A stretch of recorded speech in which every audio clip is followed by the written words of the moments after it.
Shalom, Israel, Most High in Christ blessed. My name is Brother Zerubbabel. My name is Esdras Elazar. We are children of Israel. Welcome back. Blessed Sabbath to you. We are here again, bring another lesson. As we said last Sabbath at the end of the lesson, Lord willing, we'd be back this Sabbath to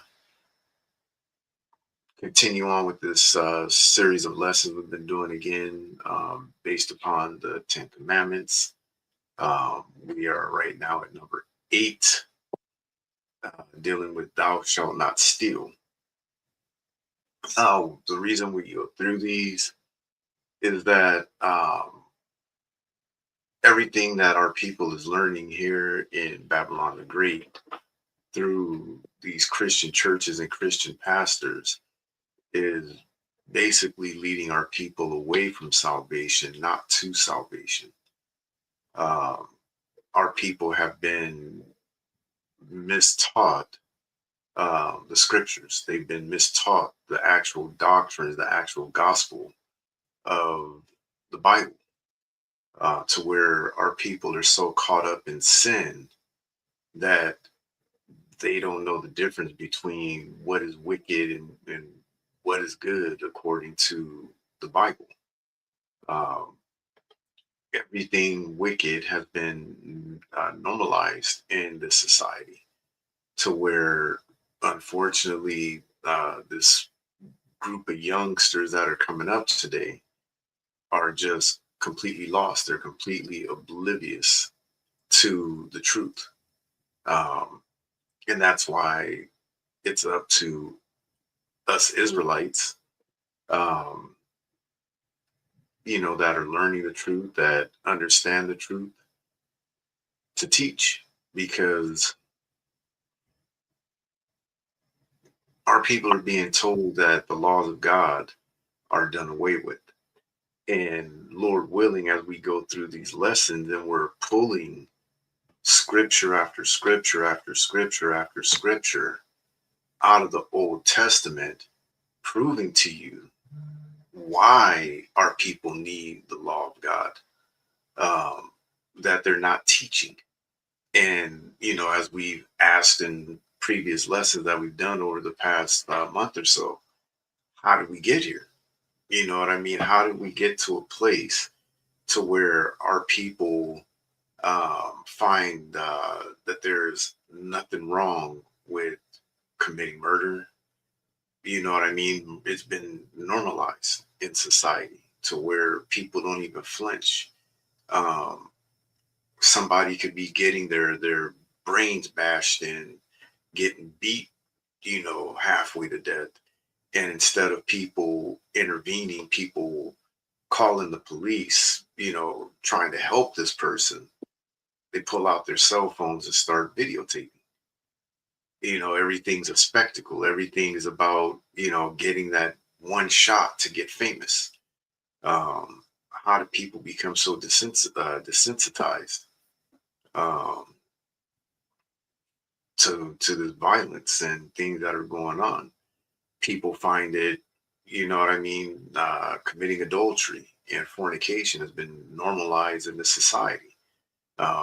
We've gone over these 2 commandments over the past few weeks or so, dealing with thou shalt not kill, thou shalt not commit adultery.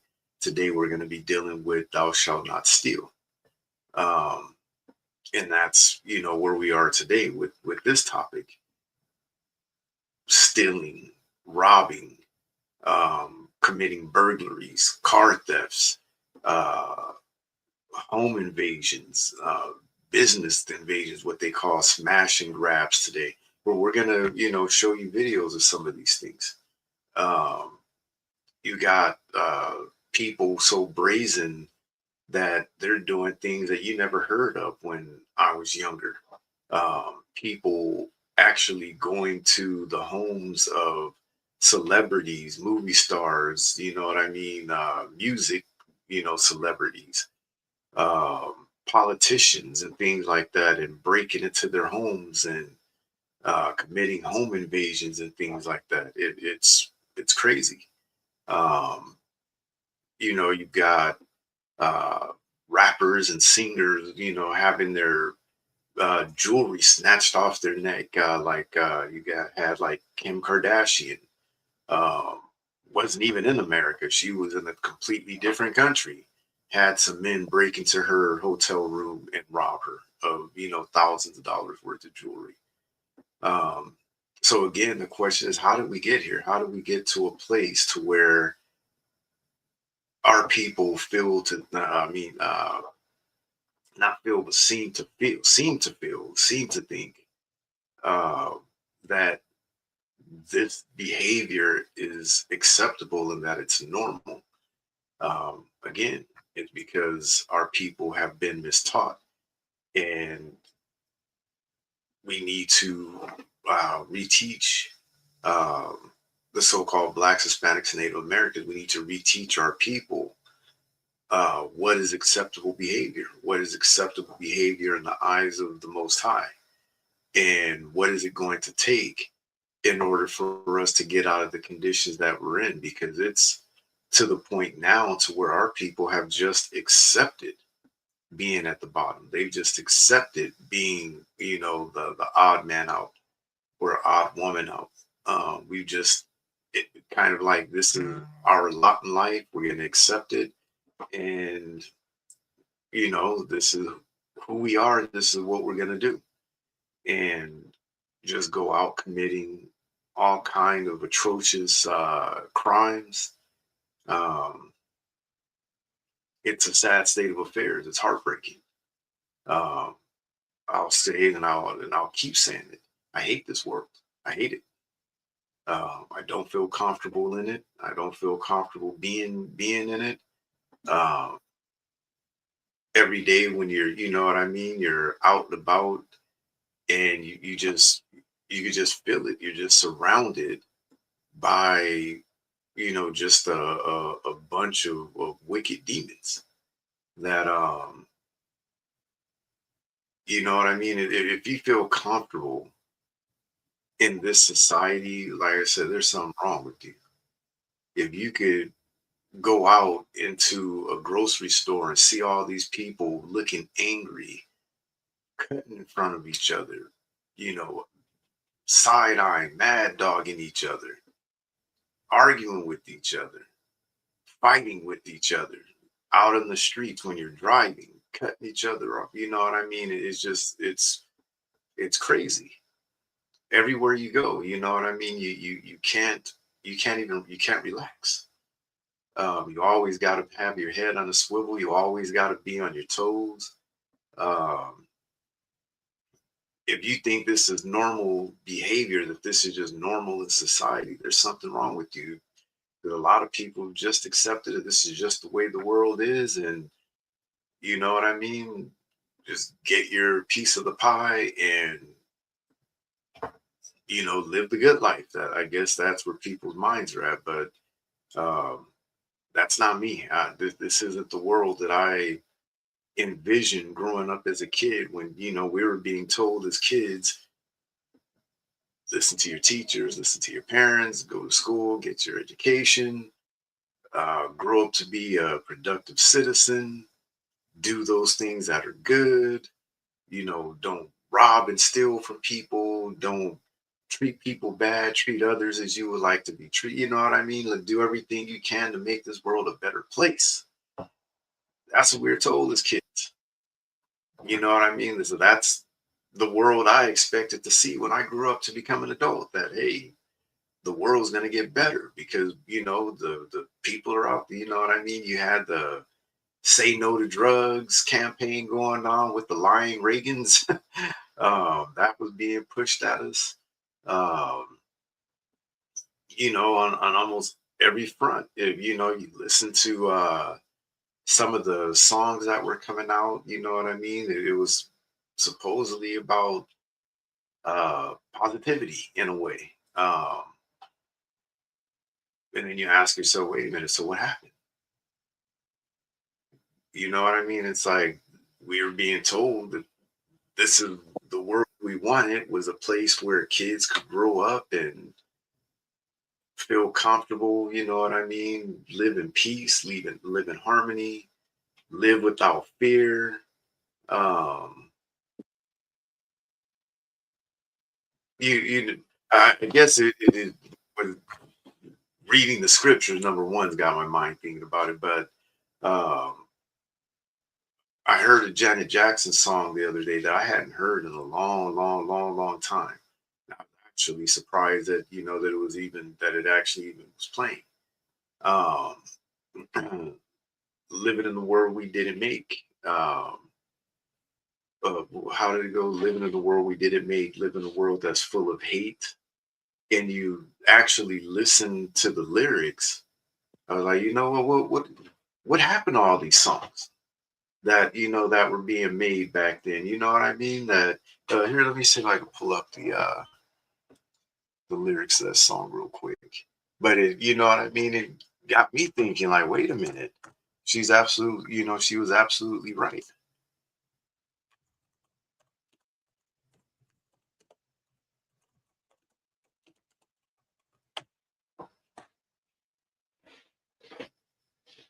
All right, let me share it.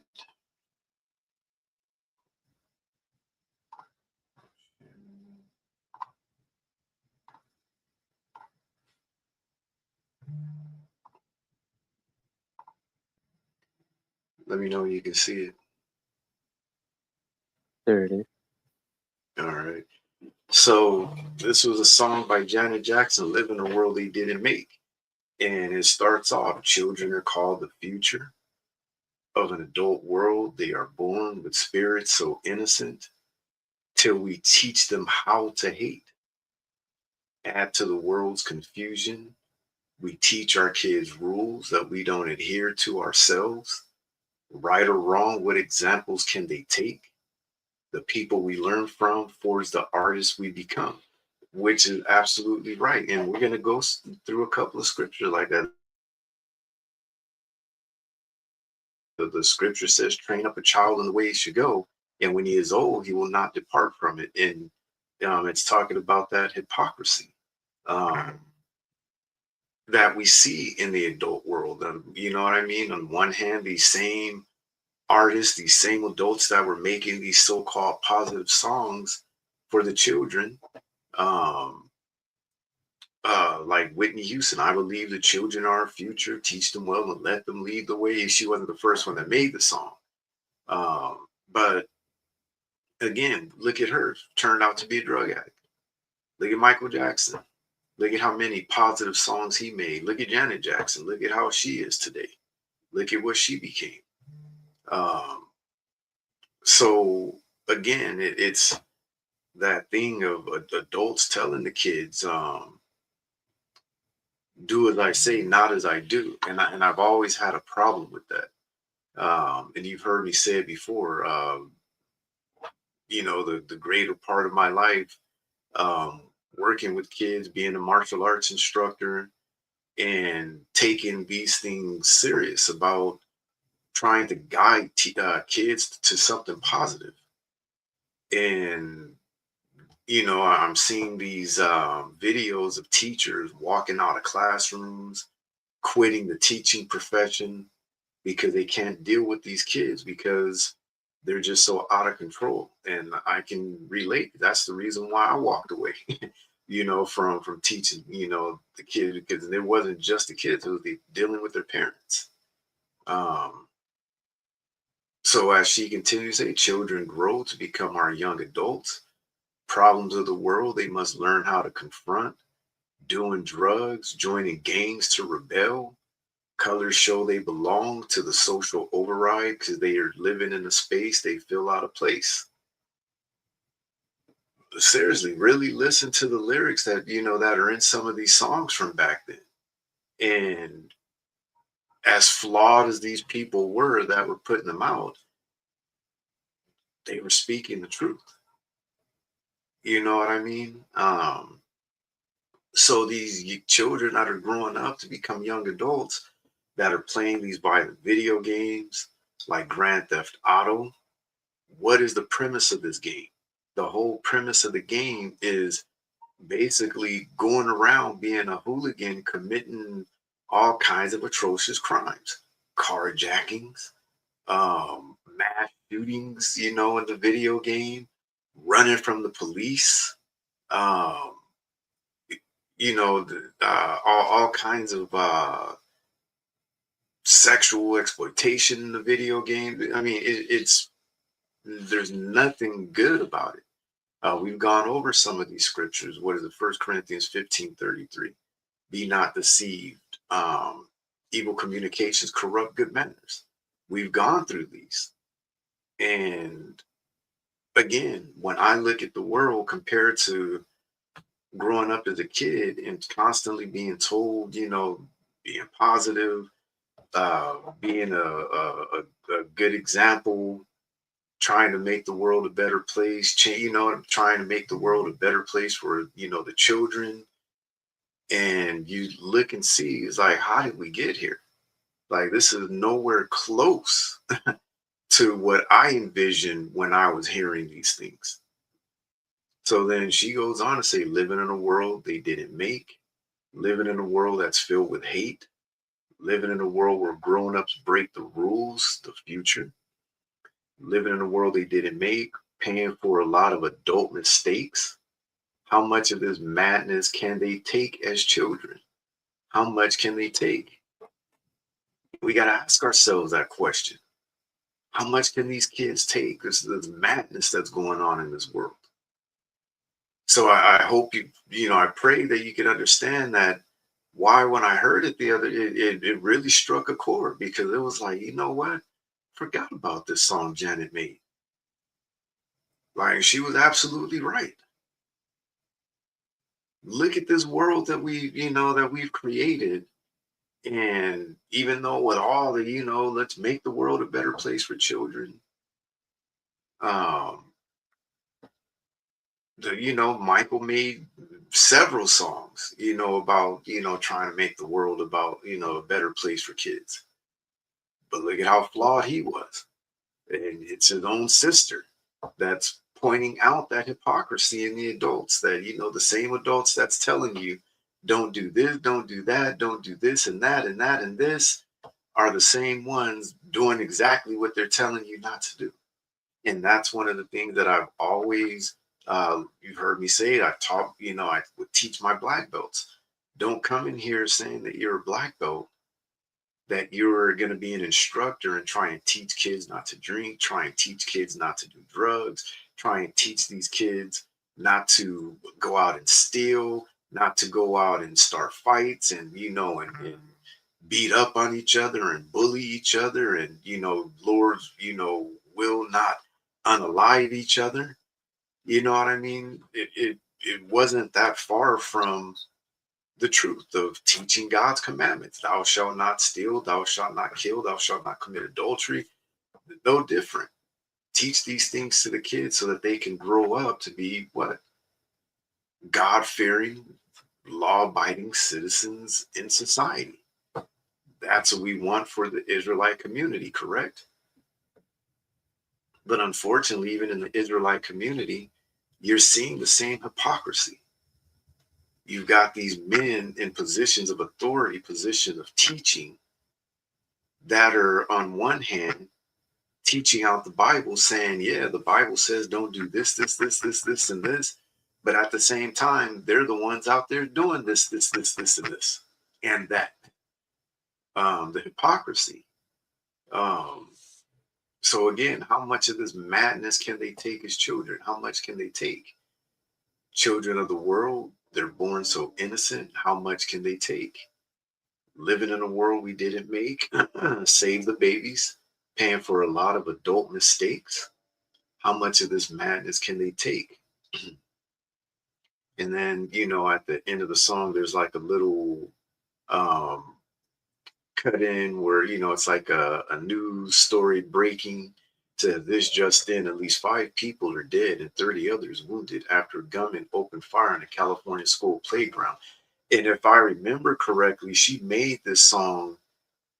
This was in reference, I believe, to the mass shooting at that Stockton Elementary School. If I remember correctly, because this came out about that same time in the 90s when that happened. So at least 5 people are dead and 30 others wounded after a gunman opened fire in a California school playground and then killed himself. Apparently, the gunman, armed with an automatic rifle, shot the kids directly in, and then it cuts out. That's what was at the end of the song. Um,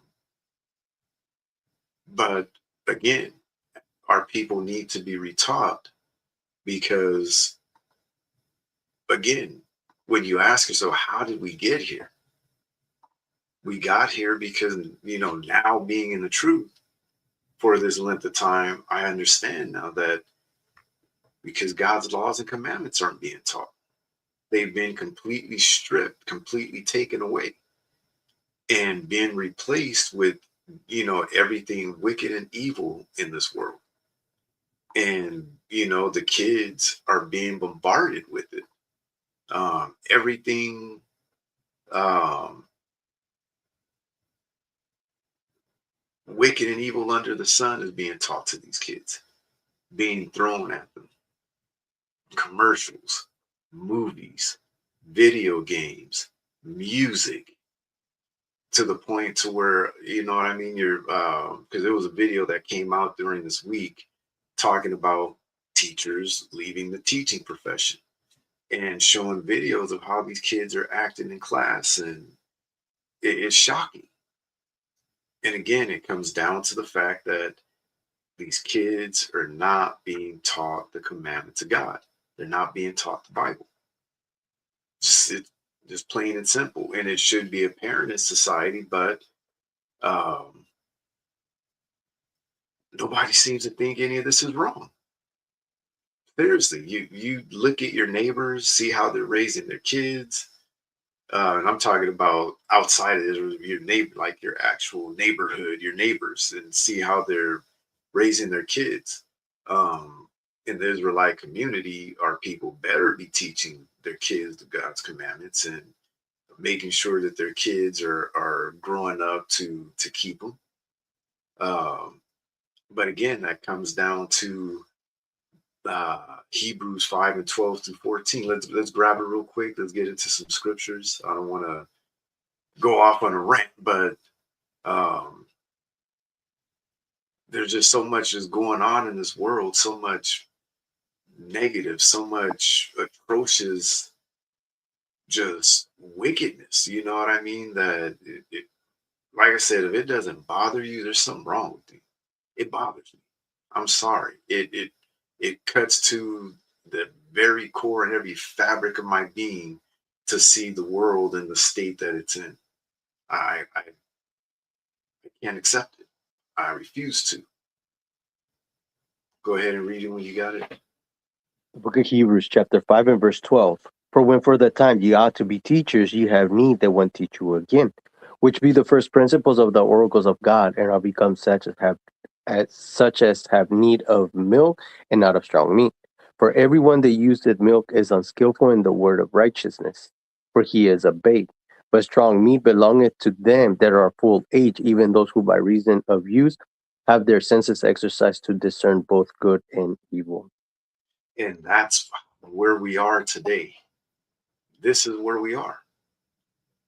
The majority of the people in this world have been duped into accepting everything wicked and evil in this world, to where there is so much confusion that the adults of today, which is our generation, I'm 52, I'll be 53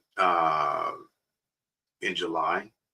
All right. So I've got, a little bit more than, 6 months, 6.5 months before turning 53. And look at our generation.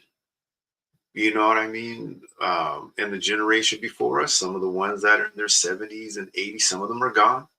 But the generation before us that are like 70, 80 years old, and see how they're acting. When you're seeing old grandmothers, 60, 70, almost 80 years old on TikTok and YouTube, you know what I mean? Old women dress provocative, trying to flaunt their bodies on these social media platforms like the 20-year-old. Old men, 60, 70, 80 years old, walking around with their pants sagging, hats turned to the side with a gold chain on, wearing a t-shirt, walking, smoking, smoking a blunt, and just act like this is normal. This is normal behavior to them, which is probably because they don't seem to know any better.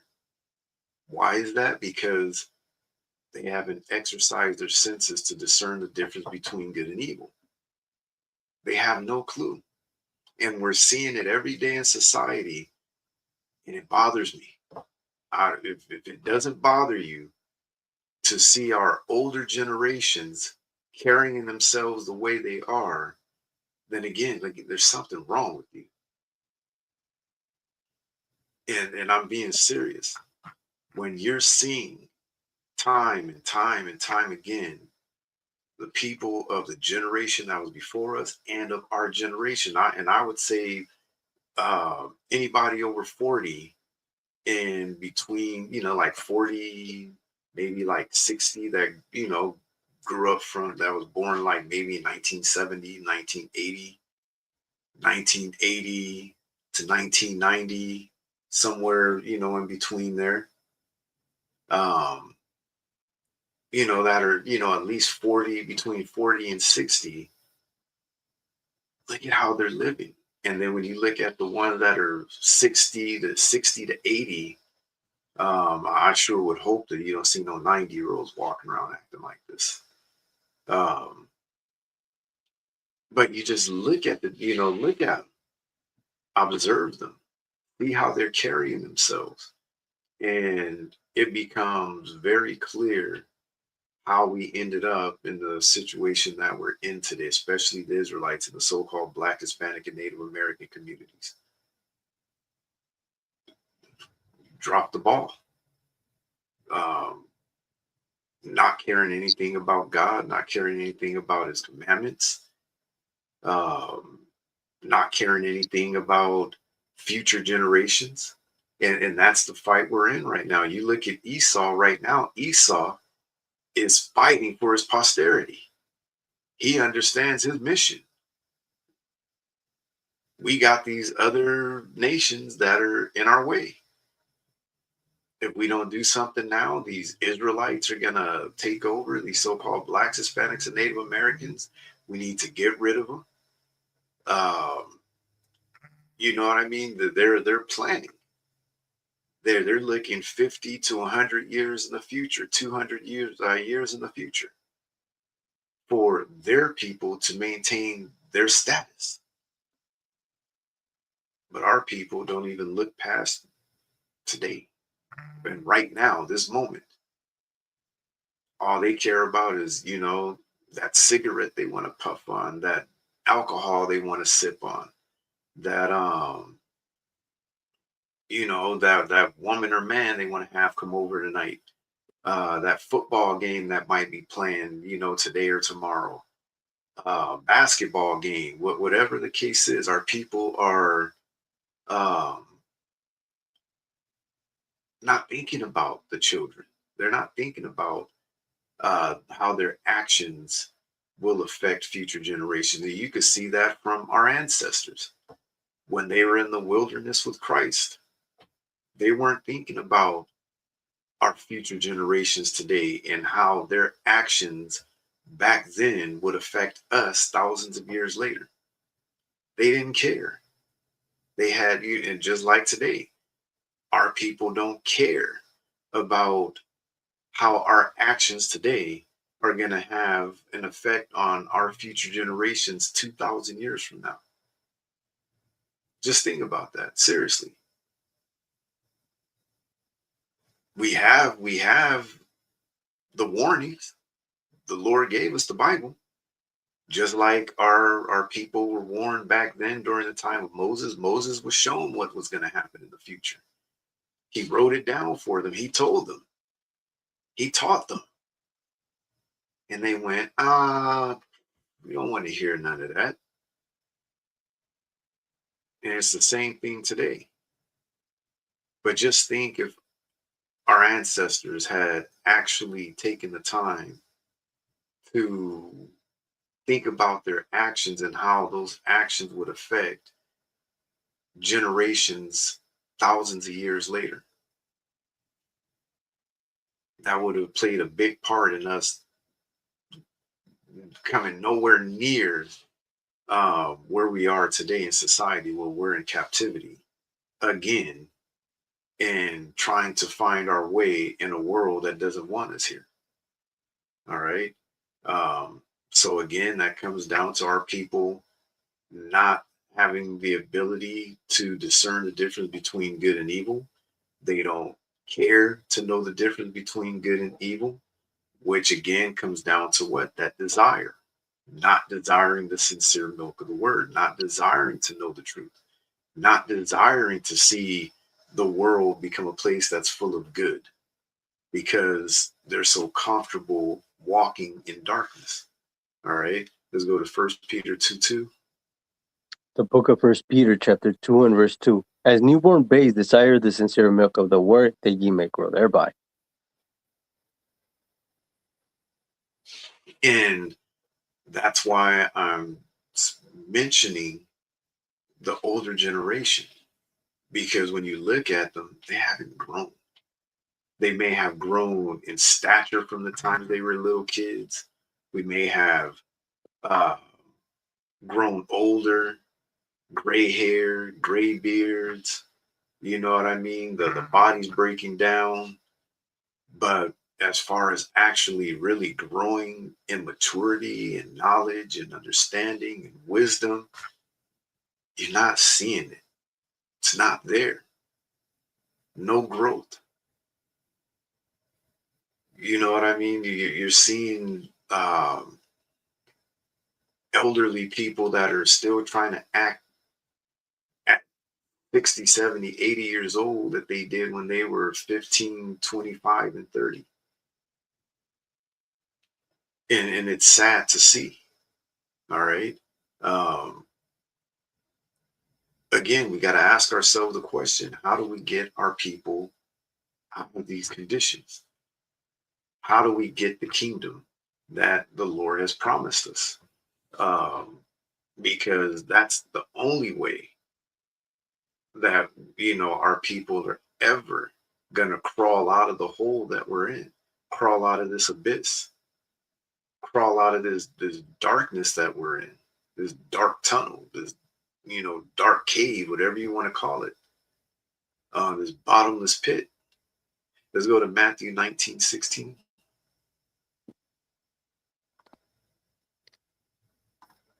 The book of Matthew, chapter 19 and verse 16. And We're gonna behold, read. one came and said unto him, Good master, what good thing shall I do that I may have eternal life? And he said unto him, Why callest thou me good? There is none good but one, that is God. But if thou wilt enter into life, keep the commandment. He said unto him, Which? Jesus said, Thou shalt not murder, thou shalt not commit adultery, thou shalt not steal, thou shalt not bear false witness.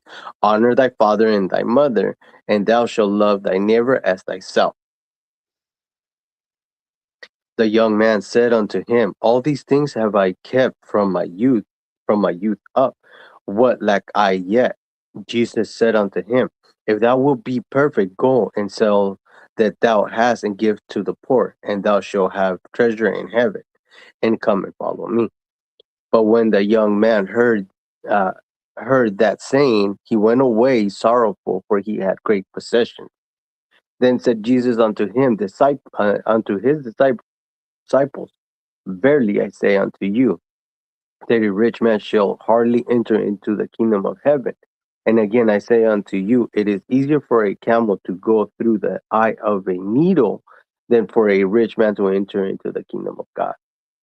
All right. So Christ was crystal clear as to what it is going to take for us to enter into the kingdom, to get the kingdom. It's simple. Keep the commandments. He even asked them which were you see the questions are being asked in the scriptures, the very questions that we all should have. And then the answers are right here in the scriptures. The question was asked, what do I need to do to get the kingdom? And it wasn't left unanswered. It was answered. What do we need to do? And he told them. At verse 17, and he said unto him, why callest thou me good? There is none good but one, that is God. But if thou wilt enter into life, keep the commandments. And that's the theme all throughout the scriptures. Keep the commandments. Keep the commandments. The blueprint is there. The answer is here. The question is, do you want the answer? Do you want the truth? Do you even care enough about your people to even ask the questions? Do you care enough about your people to actually really seek the change that our people claim to want? How long has Obama been out of office?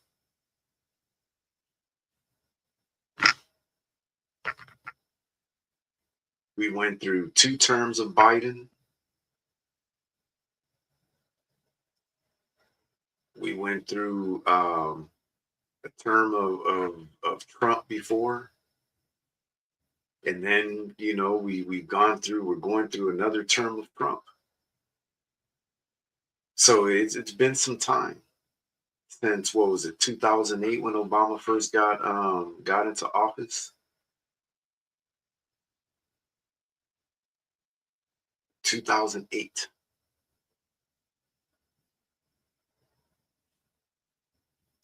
And think about that. Another one of these hypocrites coming with chants and we, change. Yes, we can. Yes, we can. Yes, we can. And our people bought it. And in reality, the people's attention was there. But again, it comes back to what we just read about in Janet Jackson's song. Were they really serious about change? Because we just started so-called 2026. In 2 more years, that would make 20 years since Obama got in office.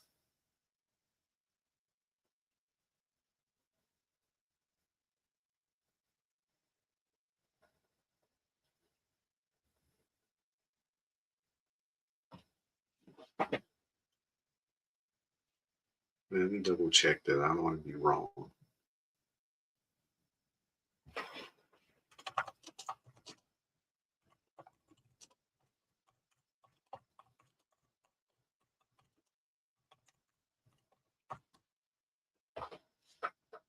Yeah, it was 2008.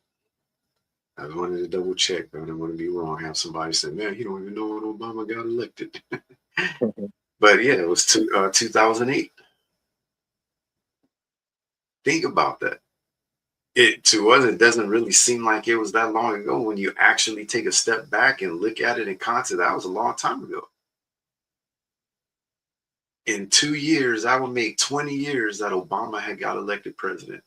And our people were sitting there, talking about change, and he was giving his speeches about change and, doing these great things, and our people bought it. And here we are 18 years later. And has any of that change materialized? 20 years later, our people are far worse off than what they were 18 years ago, when he showed up and duped our people into voting him in office, thinking he was their savior, and having, making our people think he was the second coming of Christ. And they were out there at them rallies. Change, change. Yes, we can. Yes, we can. Yes, we can. He spoke about making things better for the children. Go back and listen to his speeches. He spoke about all these positive changes he wanted to make in this world, and yes, we can. Did any of that change materialize? No, not at all. There was some changes. The world turned out to be a far worse place after he left office rather than a more positive place when he left office. Under his watch, the LGBTQ community grew astronomically, way more open, more laws and statutes put in place to protect them. Whereas us, so-called blacks, Hispanics, and Native Americans, saw more of our civil rights, and we're still seeing more of the civil rights being taken away. So what happened? All that changed. That's just another one of those hypocrites that stepped in front of our people and made big promises and didn't deliver. When are we going to? I'm tired of it. When are we going to get tired of seeing this over and over and over again? What does that have to do with thou shalt not steal? It's got everything to do with it, because the people that are creating these laws, the people that are creating, you know what I mean? They're stealing from you. How did he and his family come into office broke and leave the White House millionaires? How did that happen? And it's not just him. Almost every politician. Trump is one of the few that came in already rich. But best believe when Trump leaves office, he's going to leave office with billions. So what they're saying right now, all the money Trump has so-called made while he's been in office has thrown him back over, because he always claimed he was a billionaire, but the facts always went against that he was not a billionaire. He was lying. He was overstating how much money he had until now. You see, you got all of these groups that are underhandedly feeding, it's pay to play. That's basically what it kind of comes down to. You got these special interest groups that are in the background that have agendas, like the pharmaceutical companies, the war machine. Um, you know what I mean? You think these wars are happening by accident? The banking industry. These are the people that really run this world. And the US president is just a figurehead, just the CEO, the person they have out in front that they're paying a lot of money. The actual dollar figure that the president makes is like 400 and some thousand a year, from what I understand. If I remember correctly, he said he wasn't going to take a. Did he actually follow through with that? Did he said he wasn't going to take that salary? I can't remember if he followed through with that or not. Oh, I don't But know. he had said he wasn't going to take that salary because he didn't need it. Well, he knew he was going to make a whole lot more money than that being in office. So that little measly 400 some $1,000 to him didn't mean anything. It sounded good to get the people to vote for him. I don't want the money. I'm doing this for, people fell for it. But look at what's going on. These politicians are stealing from you. The government is stealing from us every day. If you don't believe it, walk out your door for a day and think about how much taxes you're paying. Let's say you walk out the door today. Walk out the door, you stop at the gas station and you fill your car up with some gas tax. You go inside and buy yourself some snacks, before, hey, I just want a few snacks before I head to work. Getting taxed on those snacks. You go to work, you get your paycheck. You look at your paycheck, taxed. It's like, okay, you know what? It's lunchtime. Where we going to lunch today? I don't know where you feel like going. I don't know where you want to go. Let's go to, I don't know, let's go to Chipotle. It just popped in my head. You go to Chipotle, buy your lunch, taxed.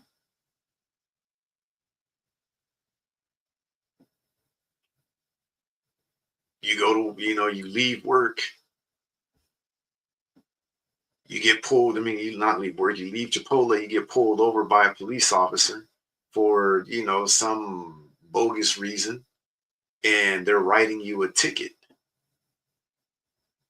That's more money out of your pocket. It's not directly a tax, but there's more money coming out of your pocket unnecessarily.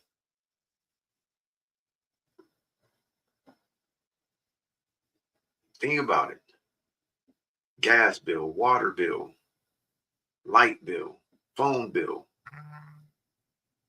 Every year you got to register your car, which makes no sense. If you sit back and actually look at it in context, there is no reason for people to have to register their cars every year. When you buy the car off the lot, the car gets registered with the DMV, and the person who bought that car's name is on that registration until they sell the car. So what need do you have to register that car every year? There isn't none, except for the fact that they want to make money off of you. And think about that. How much car registration is nowadays? $300, $400, $500, $600 for car registration. Think about that. You're being robbed every day by the very government that's supposedly there to protect you, protect its citizens.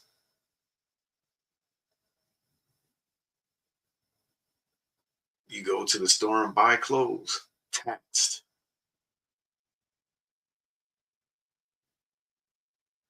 I'm serious. Think about it.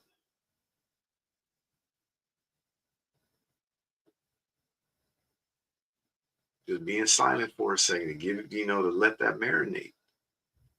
Why is this happening? Because this nation that we're living in was not built upon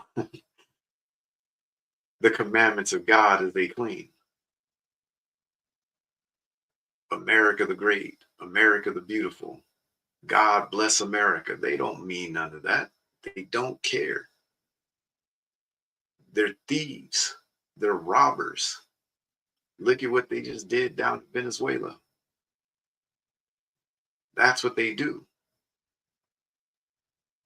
Why is this? Because they don't care about the commandments of God. They don't care about thou shalt not steal.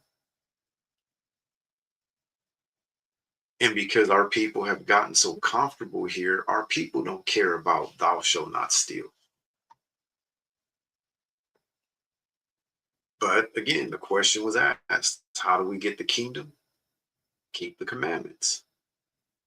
He even asked, which ones? And he told them, thou shalt do no murder, thou shalt not commit adultery, thou shalt not steal, thou shalt not bear false witness, honor thy father and thy mother, and thou shalt love thy neighbor as thyself. So the answer is there. The problem is our people don't really want the answer. All right, let's go to Exodus 20.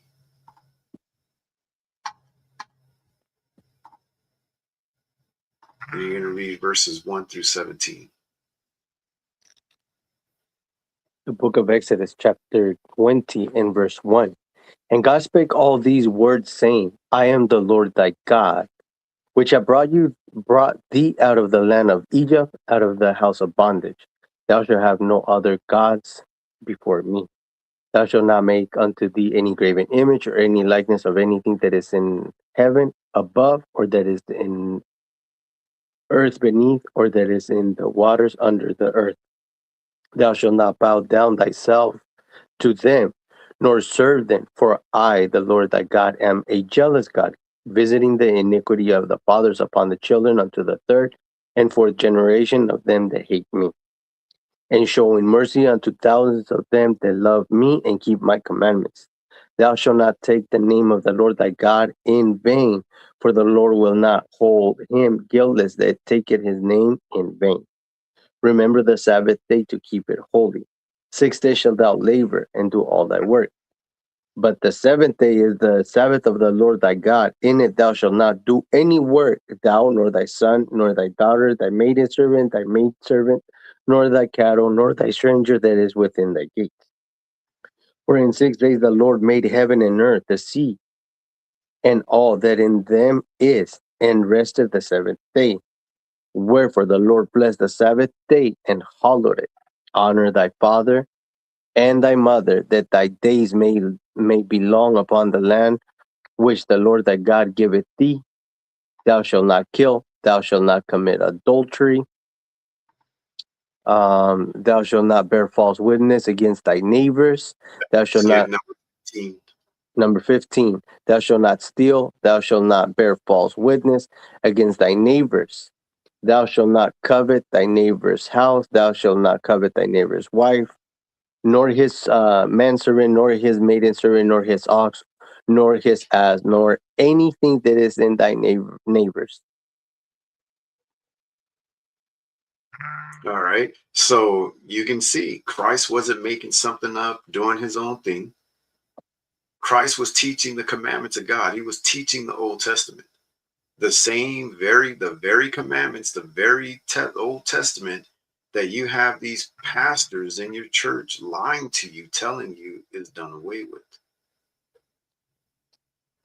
Make it make sense.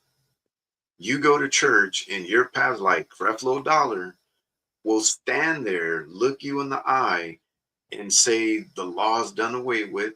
You don't even have to keep the 10. You don't have to keep the big 10. And then send around the collection plate. And if the collection plate doesn't have enough money, then they start taking your credit card numbers or telling you to go to the credit card machine located in the lobby. They're stealing from you. They're thieves. They're lying to you. The very commandments Christ told him to keep are the very commandments we're reading about right here in Exodus 20, the same 10 commandments that the Lord spoke to the children of Israel up on the mount. Thou shalt not kill. Thou shalt not commit adultery. Thou shalt not steal. Thou shalt not bear false witness against thy neighbor. Thou shalt not covet thy neighbor's house. Thou shalt not covet thy neighbor's wife, nor his manservant, nor his maidservant, nor his ox, nor his ass, nor anything that is thy neighbor's. So as we go through this lesson, we're going to touch up a little bit on Commandment 10. Even though, Lord's will, we'll get to it in a couple of weeks. After we do, thou shalt not bear false witness against thy neighbor, Lord's willing, next Sabbath. But again, some of the precepts that we bring out, are going to touch up a little bit on being covetous, because that's part of the reason why we're in the situation that we're in now, that we're going to be bringing out and showing you today, as to how we got into a place to where people think it's okay to take what others work so hard to get. Why, stealing and robbing and things like that just so blatantly accepted in today's society, especially among the youth. These are your kids out there committing these crimes. Seriously, think about that. Car thefts. The majority of the people out there committing these car thefts are kids that are 13, 14, 15, 16 years old. Home invasions, 13, 14, 15, 16 years old. These unalivings, these murders, 13, 14, 15, 16 years old. You can't make it up. Not something we're making up. You're seeing it play out every single day. All right. Let's go to Exodus 23 and verse 2. Because they say that the Old Testament is done away with. So if that is true, that means that commandments, laws that like this one that we're about to go over today, that means that this has no place in society, which we're actually going to show you. The reason why we're bringing it out is so that we can show you, so you can see that this doesn't make sense. Why would the Lord say the law is done away with when the very laws that they're saying is done away with are the commandments and laws that would change our society? Like this one, that if you taught it to the kids, it would bring a big change. It would make make a big difference. When you're ready, go ahead and read it. The book of Exodus, chapter 23 and verse 2. Thou shalt not follow a multitude to do evil, neither shalt thou speak in a cause to decline after many to wrest judgment. Meaning wrestle with judgment. All right. Thou shalt not follow a multitude to do evil. What is that talking about? Give me a second.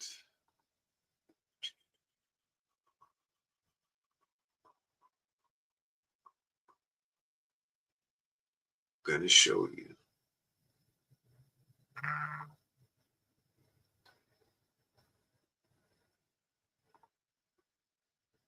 Do this.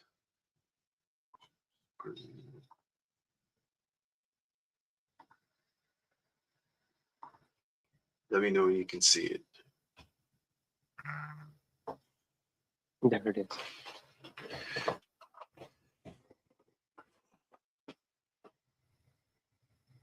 If we taught the kids the commandments of God, because this is the commandment, thou shalt not follow a multitude to do evil, you wouldn't have stuff like this happening. Switch to TurboTax. Which, when you look at what's going on, the majority of the people committing these crimes absolutely are it kids. is. Rick and Court, what a day this has been. So I'm talking to the Baca family that owns Princess Bride Diamonds here at Bella Terra Mall in Huntington Beach, where that smash and grab attack took place. They're showing me the security footage, and I'm like, wait a minute, you're fighting back and you're winning. This is a story you will see only on 5. You're looking at security footage from Princess Bride Diamonds in Huntington Beach. See how tall he is? He looks like he's probably about 4'11", 5 feet tall. That's a kid. Sunday. That's why he was like, you know what, man? He's just a little kid. He's ready to fight back. He's like, you're not getting ready to do this. At noon. He's One still customer in is in the store Boom. when the calm, sun-drenched Southern California she even got in on it. As 4 hooded figures enter the diamond shop with hammers and begin to smash and grab their way to some expensive rocks and jewelry. But the response from staffers, including a brother and sister who work for their father at the family-owned business, is just as forceful, the footage showing them punching and kicking the attackers. One young woman charges toward the melee with a chair and hits one of the intruders over the head. You can see hammers, fists, and feet flying. Within seconds, the criminals decide to retreat. The fast and fierce defensive action by store employees was something the bandits had not anticipated. Amid a growing violent crime wave plaguing Southern California, That's the following a multitude. Let's go to another. That's the smash and grabs. All right, let's go back. Get another one. Smash and grab robbers pulled off a heist in a Santa Ana jewelry store, and the owner went after them with a bat. CBS 2 Orange County reporter Michelle Gili joins us live with the dramatic security video. That it is splintered, but he still does keep it behind his cash register. And police, the word from them today is that this getaway car that these bandits made off in is none other than a purple Prius. Heads turned when 3 men in disguises, wearing gloves, walked up to a jewelry case and smashed it open inside of Superior Grocers in Santa Ana. 2 of the bandits had white skeleton masks on and carried a hammer and crowbar. I have 2 customers here, and I was talking here, but I saw. So smash and grabs. Let me just find another one. We have got to the point where literally anybody can build a fully working app without knowing how to code. This is Base 44. This is a first look at the current industry-leading AI app builder, and you wouldn't believe. This is following a multitude. He's got a gun. He's got a gun. They've got the hammers. They got an ice pick. Ice pick. How many people is that? About 20? Yeah. I'm going to pause it. Exodus 23:2. Thou shalt not follow a multitude to do evil. How did we get here? Because God's commandments are not being taught. Because your pastors are lying to you and telling you that the law is done away with. If that's true, that means God is okay with what we're seeing happening right here in live on CCTV. That you're basically saying that God is okay with you doing exactly what these kids are doing right here because they've been misinformed, they've been lied to. Video games like Grand Theft Auto teach you it's okay. And there is actually, man, what was that video game called that came out? Was it during the early 2000s, between like, was it 2005, 2000, where there was an actual video game. I can't remember what it was called. That's what the whole video game was about, was the city in turmoil, and you're going about the city and raiding stores and stuff like that. What was the name of that video game? It was like a Grand Theft Auto knockoff, but it was more geared towards looting and rioting in the streets. I can't remember what that game was called. But we wonder how we got here. That evil communication that's being presented to these kids. Look at this.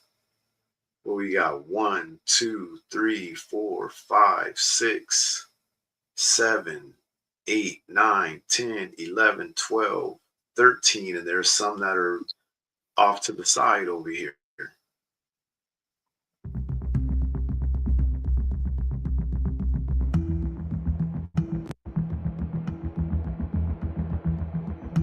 Look at them running out. 1, 2, look at the cars they got waiting. 1, 2, 3, 4, 5 cars. 1, 2, 3, 4, 5. 6, 7, 8, 9, 10, 11, 12. It looks like 13 back there in the shadow. Stop, because there was still some back there in the shadows. But look at this. Go right out to the cars and pull off. How did we get here? That these kids believe that this is okay.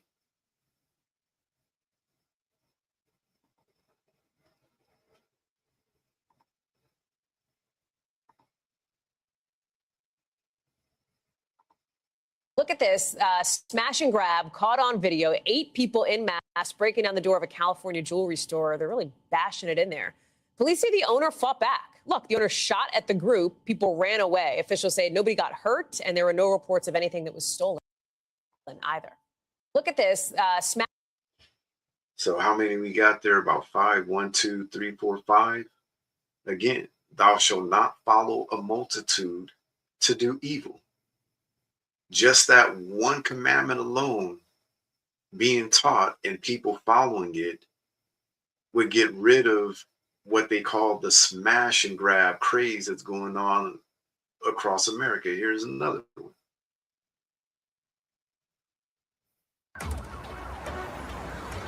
So if you're hurt in an accident, call Sweet James, 800-9-million. Many stores are increasing security on Black Friday because of a wave of smash and grab robberies in California and nationwide.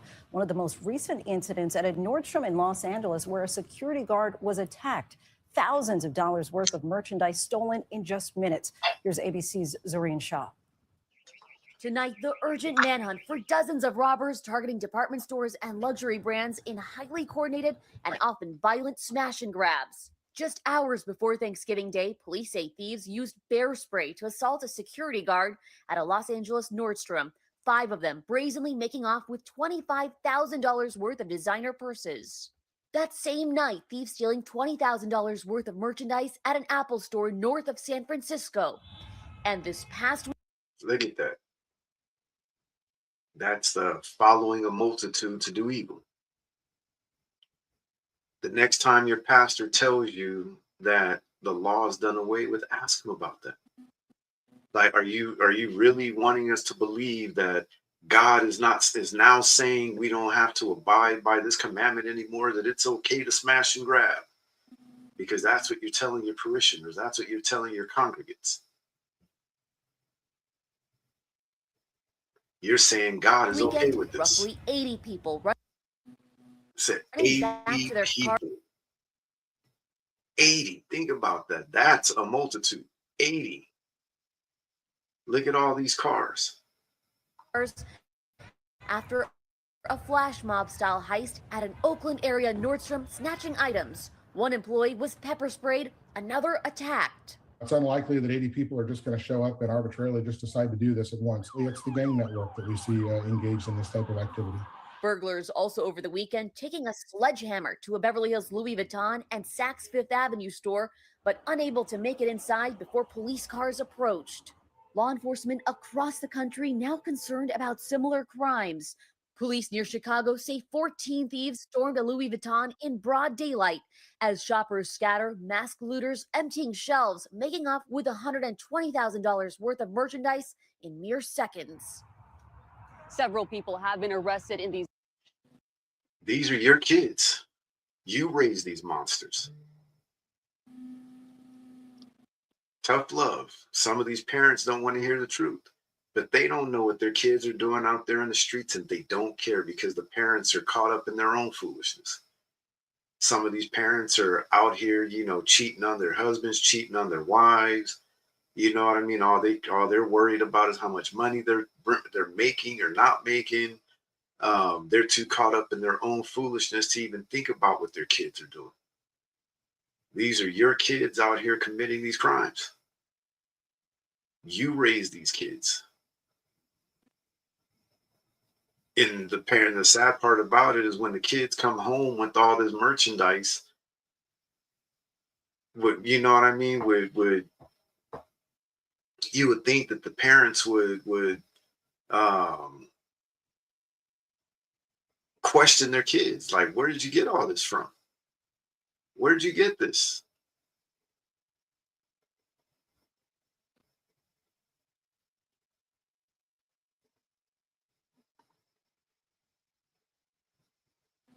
It just made me think about a situation when I was a kid. My first job as a kid, I was a newspaper delivery boy. You get on your bike, put on the sack, go out, and you deliver newspapers around the neighborhood. I started out, I was in 6th grade when I started. And so I was using my money, there's certain toys that I wanted to buy that I was riding my bike to the store to go and get. My mom didn't know I was riding all the way, Kmart and stuff. It was a little ways away. It was quite a way. I don't want her knowing I was riding my bike all the way over there, buying these toys. And so I had the bag of toys, hidden in my closet. And she found it. And she came, she's like, "Where'd you get this from?" So I think what her thought was, now looking back, is that she thought I was stealing them. But it wasn't. I was using my money that I was making, to buy these toys, you know what I mean? And, just out of fear, I was like, one of my friends, I was like, "They're his. He let me borrow them." He's like, "Well, you better take them back." And so went to his house. "Hey, man, I need you to hold some of these for me." He's like, "What?" I was going like, I didn't want my mom to know that I was buying them. And it was just stupid. Just, me being a kid. But the thing is, she took the time. She found it, like, she questioned, like, "Where'd you get these from?" well, where this bag of, bag, I didn't buy you these, where'd they come from? And it was just, I I didn't know what to say because I didn't want to get in trouble because I was riding my bike I mean, I would say, the Kmart, if anybody remembers Kmart, uh, so you know about the distance. I would say probably from one end of Hammer Lane, where the 99 freeway is and getting off on Hammer Lane, Mhm. and going all the way to the mall. Going all the way to the mall on Pacific. That's how far away it was, the Kmart from my house. So riding my bike all the way over there, you know what I mean? She had no idea I was riding my bike that far out of, you know what I mean, away from the house and, spending my money, to buy these toys. But Oh, now I know she if I would have just told her out, she wouldn't have cared because it was my money. I was, saving my own money that I was making from, delivering the newspapers, you know what I mean? So, but like I said, the point of the story is that my mom actually questioned, like, where did you get this from? Where did these come from? Where did you get these? And I panicked, you know what I mean? Because it was like, and that's one of the things I talk about. I couldn't, as a kid, I couldn't do nothing wrong. That's why I wonder, like, I don't know how my brother got away with so much because every time I did every little thing wrong, I got caught. I was a bad liar. I couldn't lie.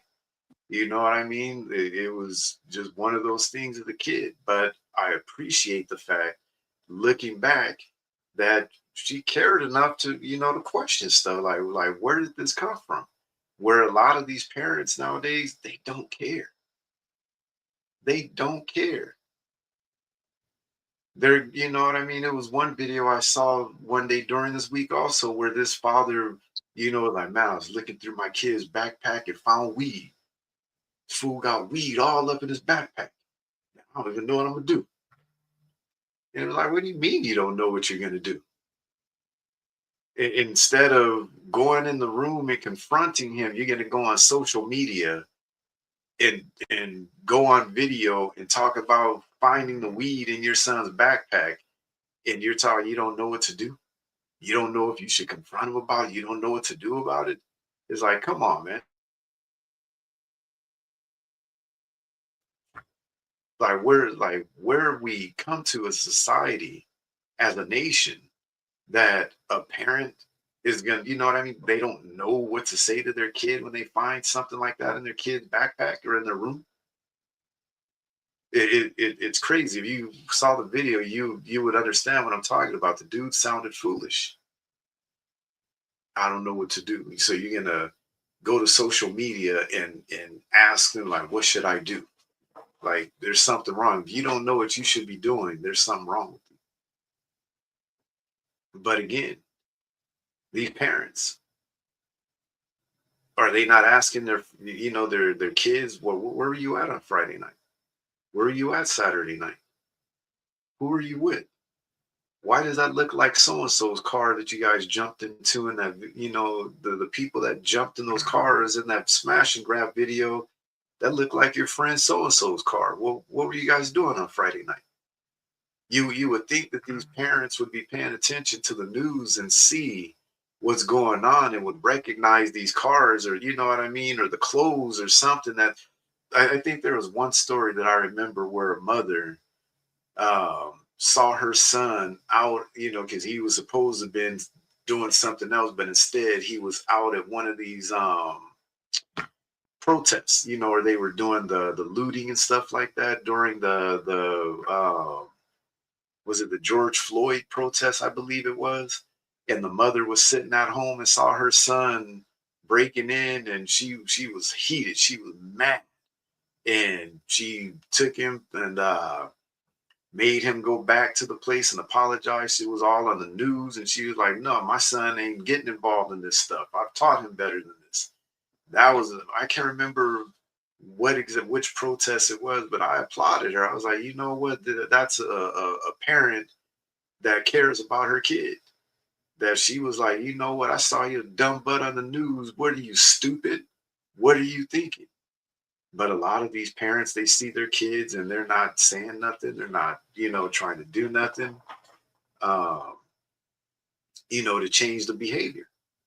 But again, what is it? This is the following a multitude to do evil. These robberies here in California. The police chief in LA saying you're going to see a lot more police officers outside of malls this holiday season.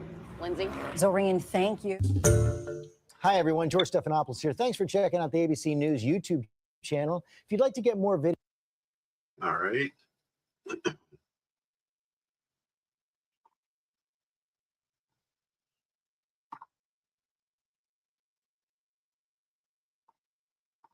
All right. So now let's go to Matthew 6 and 19 through 21.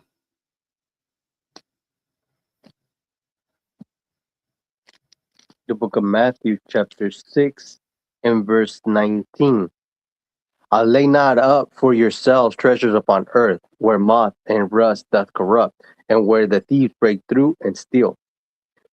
But lay up for yourselves treasures in heaven, where neither moth nor rust doth corrupt, and where thieves do not break through nor steal. For where your treasure is, there will be your heart be also. The light of There the will body. your heart be also.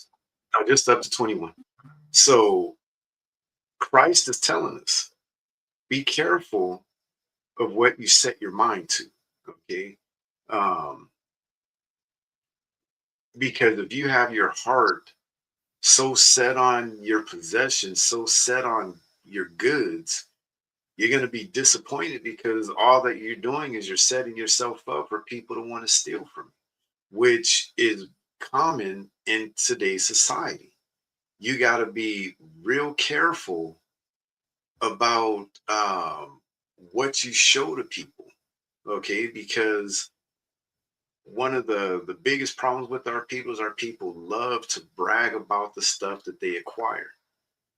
You see it, with the rap stars. You see it with some of the singers, some of the movie stars nowadays, social media influencers. Everything's about being braggadocious and, just bragging about what you got, showing your chain, showing your jewelry, flashing. And people don't understand that today's society, there's always somebody watching. Always somebody watching. And that's why you have so many situations now where these celebrities are, finding themselves getting their homes invaded, getting their homes broken into. In fact, hold on, let's go to another one. Hold on, give me a second.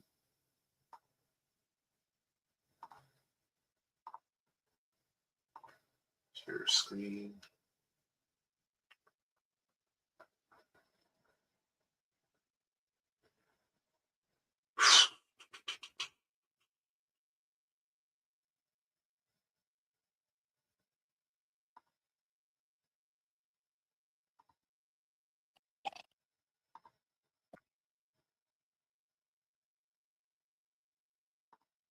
All right, let me know when you see it. There it is. You can see it. Yeah. All right. So here's a situation that happened recently to, one of the young breakout football players, the son of Deion Sanders. Overall seems like a okay young kid. But unfortunately, he's got his, he is his father. Give me a second. Let me back it up. Where his father liked to brag a lot when he was younger. If you knew anything about Deion Sanders back, I grew up among during that time where Deion Sanders was, at his prime, playing baseball, playing football, and he was doing music, and he was caught up in a lot of stuff. Not caught up, he was engaged in a lot of different things. And he loved to brag and boast about how much money he had, how much jewelry he had. That was his lifestyle. and it's rubbed off on his kids. And back then, his father can do that stuff because he didn't have to worry about, back in the 80s, 90s, the early 2000s, you didn't have to worry about, especially if you're a reality, not a reality star, but a TV star, a movie star, an athlete. You didn't have to worry about, the average person coming and breaking into your house and robbing you and stealing from you. It was unheard of. His father's generation, they didn't have to worry about that. But him, on the other hand, in today's society where things have gotten, he's kind of the same way. He loves showing off his car, showing off his jewelry, showing off, he's worked hard, he's earned it. But at the same time, Lord willing, he's a lot more cautious now about what he's showing off and what he's doing. You know what I mean? Because Browns quarterback Shedeur Sanders speaking out for the first time about his home being invaded. I know this is a trending topic that my house got broken into, but I'm in a mental space now to where, it's not too much that could faze me. Sanders was making his NFL debut Sunday for the Cleveland Browns when 3 suspects burglarized his home at 6:46 p.m. You can see them here in this surveillance. So the story come out this week that I guess these guys drove up to Ohio from Georgia. I believe they were from Atlanta. Drove all the way out there because they knew he wasn't going to be home. He was going to be debuting his NFL debut, and went to his house and broke in and got away with over $200,000 worth of stuff. Footage. A 12-minute spree ensued, ransacking his bedside nightstands, closet, and also overturned the pillows on the bed. According to the police report, the suspects left the home with over $200,000. And you can see how quick that was. That's how fast these things are happening. That's why you got to be prepared. 12 minutes they were in the house, and look at what they got away with. 12 minutes isn't really that long of a time, but in the grand scheme of things, 12 minutes is a long time. It's just enough time that they had to get into his house, go through the whole house, and come out with $200,000 worth of bags and items. Of several bags and items. People have been texting me, "Are you okay?" Yes, I'm fine. I didn't get robbed. My house did. And none of my jewelry got took anyway. So, by the way, none of my jewelry got took. Sanders, who played quarterback for his Hall of Fame dad, Deion Sanders, at the University of Colorado, was expected to be drafted in the first round of this year's NFL draft, but wound up falling to the 5th. He started his rookie season as the Browns' third-string quarterback behind Joe Flacco and Dylan Gabriel. But with Flacco traded away to Cincinnati and Gabriel on concussion protocol, Sanders will get his first NFL start in this weekend's game. I know you can't miss it. You cannot miss this moment. It'll be definitely exciting. And that's a whole nother story, what happened to him and how they, stole the draft from him. Again, that comes down to these thieves, stealing from our people. What actually happened is that when he was coming into the, about to be drafted, his manager was doing something that was unprecedented with rookies coming into the league. That instead of just a normal draft where you come in, you sign your rookie contract, you're what do you call it? An employee of the NFL and for the team that you're signing to. But his manager did something different to where, kind of like what they did with the NIL, the name, image, and likeness for the colleges. He brought the same thing to the NFL that, hey, look, we're going to come in, we're forming a partnership. So when you sign my client, he's just not your employee. He's going to be a partner in everything. You know what I mean? If you're using his name on any jerseys, any likeness of him and anything, he's getting paid from that. So the NFL didn't like it. That's the real. This is the real reason why they did what they did to him. They stole money from him. They were like, oh, so he's gonna come in first round pick because he was expected to go first. At least one or two in the draft. And what ended up happening is they screwed him over because they're trying to protect themselves. They're looking at it as if he comes in, they signed it. They signed the deal with him. But the fallout was, okay, yeah, we'll sign it, but no, you ain't going first. You're not making all this money as a first round pick. And on top of that, making all this money over here, but he's getting the last laugh because they thought, you know what, we'll hurt his draft stock, throw him in the corner. Within, by the end of the year, nobody will remember him. He'll be out of the league. We won't have to worry about this. It backfired on him because what he did is what he signed with that kind of like NIL deal. And this is what most people haven't really looked at when it came to when I heard about it. There's something deeper going on. What's really going on here? The deal that he signed meant that he makes money off of his jersey sales. He makes money off of anything that the NFL uses of his name, his image, his likeness, like in college. So they didn't expect that his jersey would become the #1 sold jersey throughout the world. His jersey as a rookie, he hadn't even stepped on the field, hadn't even played, was the #1 selling jersey this past season, in which he, I believe they said he made like $14 million or something like that, because he was smart enough to game the system instead of letting the system game him. He signed a big deal, with Nike and things. So they were upset about all of this. That's why they did what they did to him. They were, they thought they could, they're like, yeah, okay, we'll give into it, we'll do it. But at the same time, they took all that money away from him and thinking that, they would have him out of the league to protect themselves, because now, that other young prospects coming up will see what he did and be like, hey, wait a minute, I want what Sanders got. I want that same kind of deal. They don't want that. And you know what I mean? So, but like I said, it backfired on them. So, going back to it, they're thieves. You know what I mean? This whole thing is a setup against our people. They wanted to shut him up.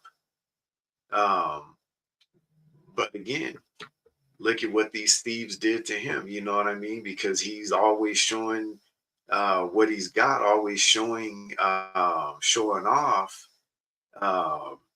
What do you call it? His what's the word I'm looking for? He's made it. You know what I mean? In a way, financially. You know what I mean? He's always wanting, like after he scores a touchdown, showing up his watch or whatever. I don't know exactly what it means, but I guess that's what he would do. And so he's got a large following.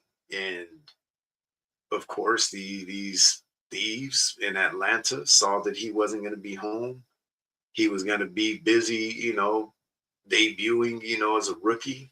Went to his house and broke in, and like you see, stole $200,000 worth of merchandise. But he's not the only one, though. Here's a story from BuzzFeed. Can you see it? Yes. Yeah, all right, it's showing. Yes. So this is a story from BuzzFeed. It says 23 celebrities whose homes have been broken into, including the recent Nicole Kidman and Keith Urban incident. So here's one: Nicole Kidman and Keith Urban, recently on February 14, 2025. The Australian actor and country music star's home in a gated Beverly Hills community was broken into. The couple were not home at the time, but a member of their household staff reportedly entered the home at the time of the alleged burglary, scaring off the perpetrators. All right. Sandra Bullock, Keanu Reeves, Rita Ora, I don't even know who she is, never heard of her. Nicki Minaj, Mariah Carey, JoJo Siwa. I really don't know who she is. I heard the name. I don't know what she does. Simon Cowell, Alanis Morissette, Kourtney Kardashian, Kendall Jenner, Michael B. Jordan, Julianne Moore, Kate Moss, Hilary Duff, Zoe Deutsch, I don't know who she is, never heard of her. Lucy Hale, never heard of her either. Arsenio Hall, David Spade, Bella Thorne. They even got Tom Hanks. That's crazy. David and Victoria Beckham. And finally, Rachel Bilson. I've never heard of her either. But, you know, they're showing, you know, the camera picture still.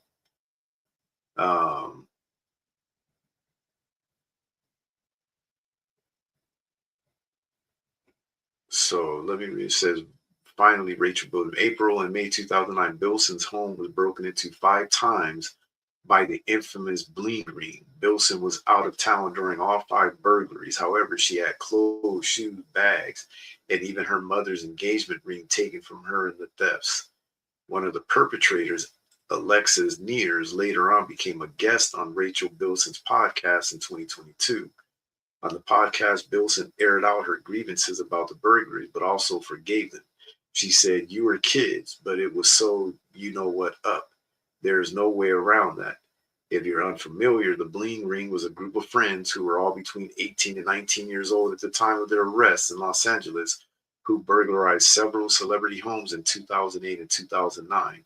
In the Hollywood and Calabasas neighborhood of Los Angeles, they stole roughly $3 million in cash and personal items in total. A film directed by Sofia Coppola about their crimes and antics was made in 2013. Other celebrities whose homes were broken into by the Bling Ring included Lindsay Lohan, Paris Hilton, Megan Fox, Brian Austin Green, and Orlando Bloom. So you can see that this is something that was unprecedented. You never heard of stuff like this back in the day, where, you know, all these celebrities and athletes' homes are getting broken into. It's crazy. But again, how did we get here? Why is this happening? Goes back to the laws and commandments of God not being taught. Let me go back to the scriptures. All right. And again, showing too much of what you got, of what you earned. Let's go to the book of 2 Kings. Because when you go back into our history, you can see that this is what actually got us into trouble. We pulled this before. So 2 Kings chapter 20.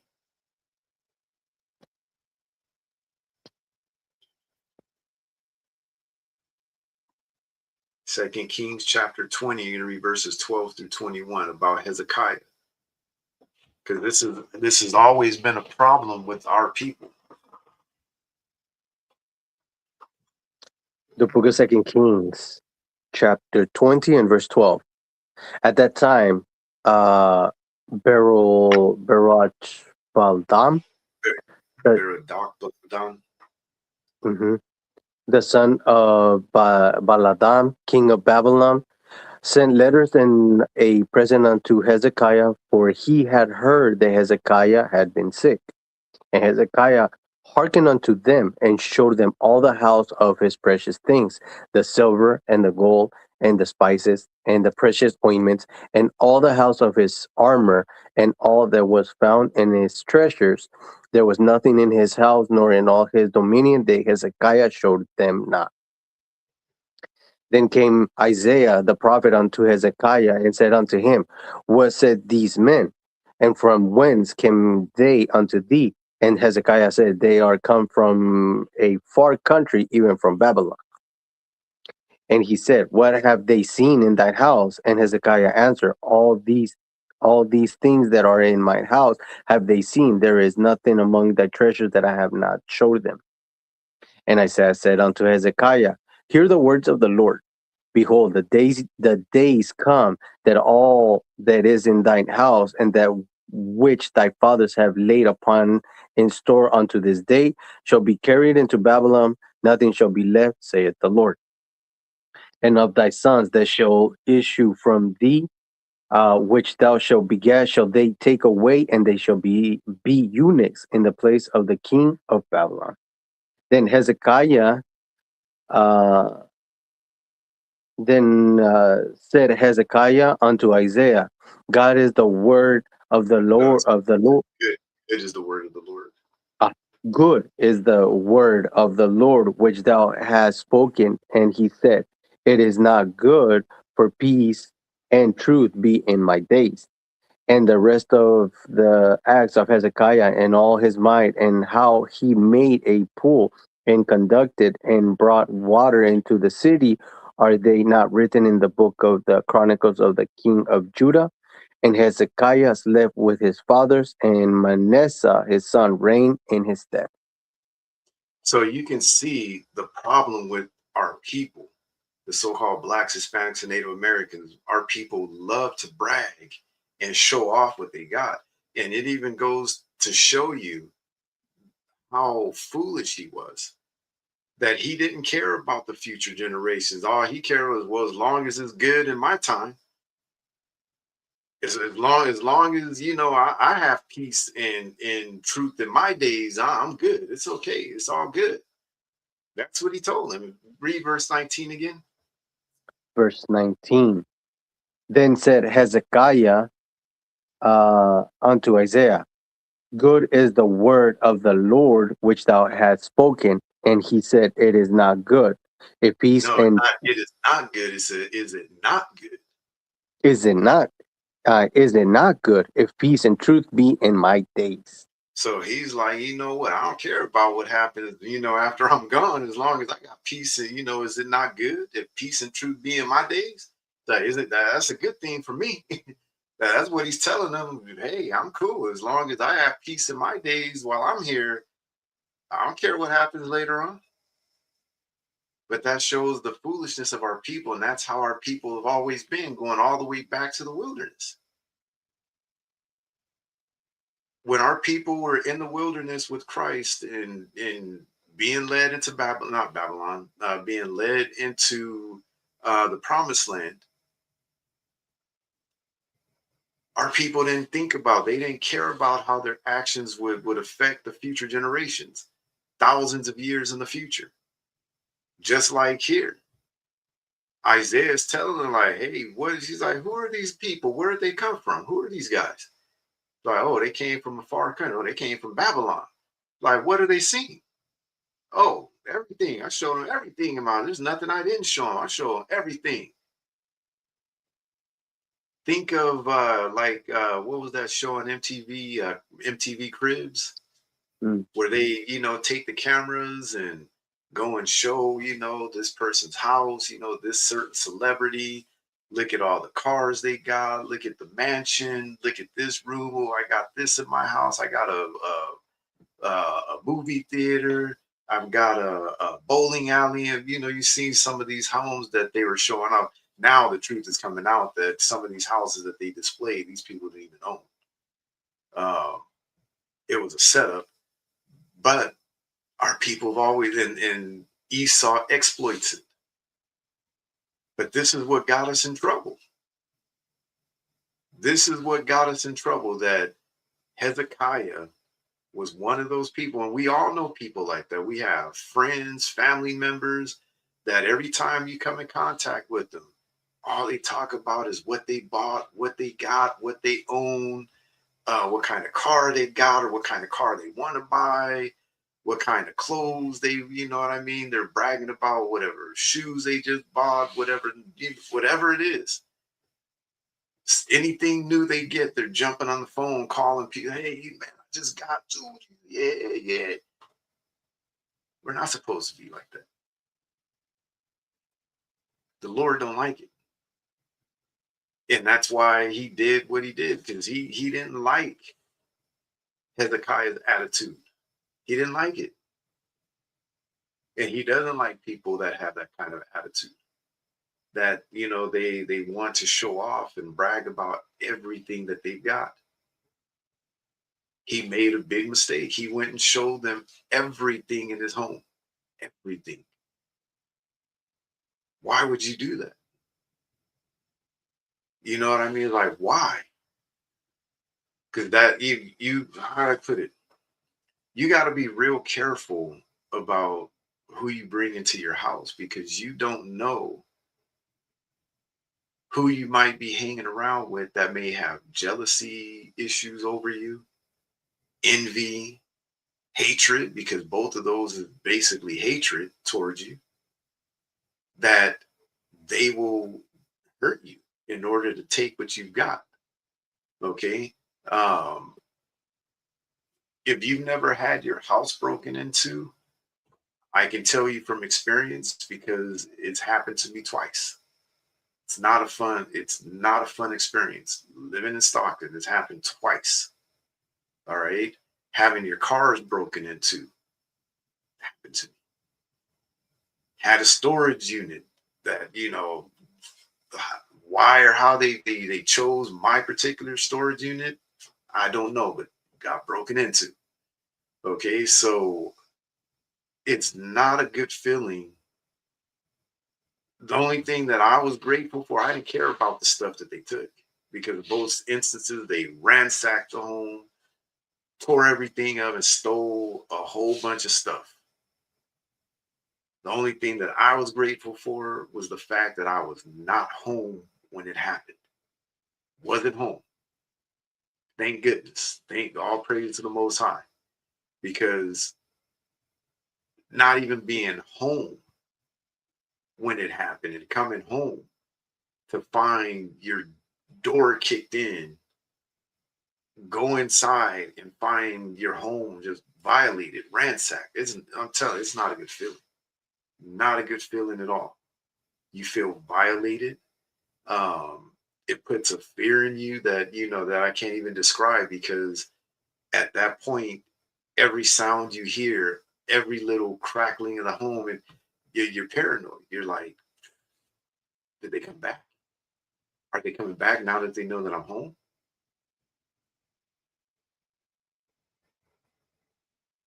And the only thing that, you know what I mean, that I could attribute to, like, did I have somebody around me that is doing this? You know what I mean? That's where my thoughts had to go. Like why does this keep happening? Like it must be somebody that's close to me that, you know what I mean, that is doing this. And I couldn't, I kept trying, wrap my mind around it. Couldn't figure it out. So I just had to just cut people out. Just had, like, you know what? I just need to just get away from everybody, because this isn't making sense. Happened once, moved to another place, and then it happened again. At that point, you got to start wondering, like, wait a minute, what's going on? All right. And you know what I mean? And you really, how would I put it? You could be a person that's not out bragging about what you got, what you own, what you have, but just people seeing you with it. You know what I mean? Nowadays will make people want to take it from you. That, if you drive a nice car, people see you driving around in it. That's where some of these carjackings come in. You're just out. You just stopped at the gas station to get gas, and somebody said, "Oh, look at that car. You know what? I got to take it. Sometimes it's just they're randomly driving through a neighborhood and your house just so happened got broken into. But on the flip side, again, you have some of our people that got that spirit of Hezekiah. That's what I like to call it, the spirit of Hezekiah. That got that spirit of Hezekiah on them, that they brag about everything they've got, and they end up talking and bragging and showing off to the wrong people. And next thing you know, they're getting broken into. All right. Let's go to the book of Psalms. You're going to go to Psalms 49.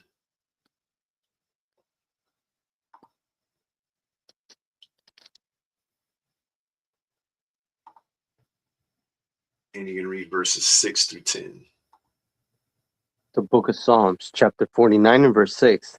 They trust in their wealth and boast themselves in the multitude of their riches. None of them can by any means redeem in his brothers, nor give. Say it None again? of them, it says, none of them can by any means redeem his brother. None of them can by any means redeem his brother, nor give to God a ransom for him. For the redemption of their soul is precious, and it ceaseth forever, that he should still live forever and not see corruption. For he seeth that wise men die, likewise the fool and the brutish person perish and leave their wealth to others. For he seeth that wise men die, likewise the fool and the brutish person perish and leave their wealth to others. It's kind of like the same thing that's spoken about in the book of Ecclesiastes. The same event happens to us all, whether you're rich, poor, you know what I mean? Whether you are, young, old, no matter what what nationality you are, we all are going to die. We're all going to see the grave. You can't change that. It's going to happen. And when it happens, all the things that you accumulated in your life is not going to matter because you can't take it with you to the grave. It's not going to mean anything. And that's one of the problems with a lot of people, especially nowadays, that they put so much love and devotion to their possessions to the point to where these possessions become their idols. These possessions become your gods. The breaking of commandment 1. That's why you got to be real careful, like we read about earlier in Matthew, about where your treasure is, that's where your heart is. You got to be real careful about what you set your heart on. Again, it's okay if you're working hard, you're making an honest living, you're making an honest wage, and you can afford to, splurge and buy yourself certain things. There's nothing wrong with that. That's what the Lord wanted for the children of Israel to begin with. For us to be on top and for us to have no want of anything. And if we kept the commandments, he would have added on to that, to where, we would have had so much riches that he even said that we wouldn't even have any poor people among us anymore. Go read the scriptures. It's there. If we had done what we were supposed to, we wouldn't even have to be talking about any of our people being out in the streets homeless, being poor. All of us, from the lowest of us all the way up to the greatest of us, would be living large. But no, we'd rather be here in American society fighting for scraps, fighting for the crumbs off the table of massa, the exact opposite of what was going on with Christ and the woman, where she asked him to help her daughter, and he ignored her when he told her that he came only for the lost sheep of the house of Israel. And she said, but yet even the dogs eat, the scraps or the crumbs from the master's table. She understood her place. That's where they're supposed to be, not us. we're supposed to have the abundance and they're supposed to be getting our table scraps.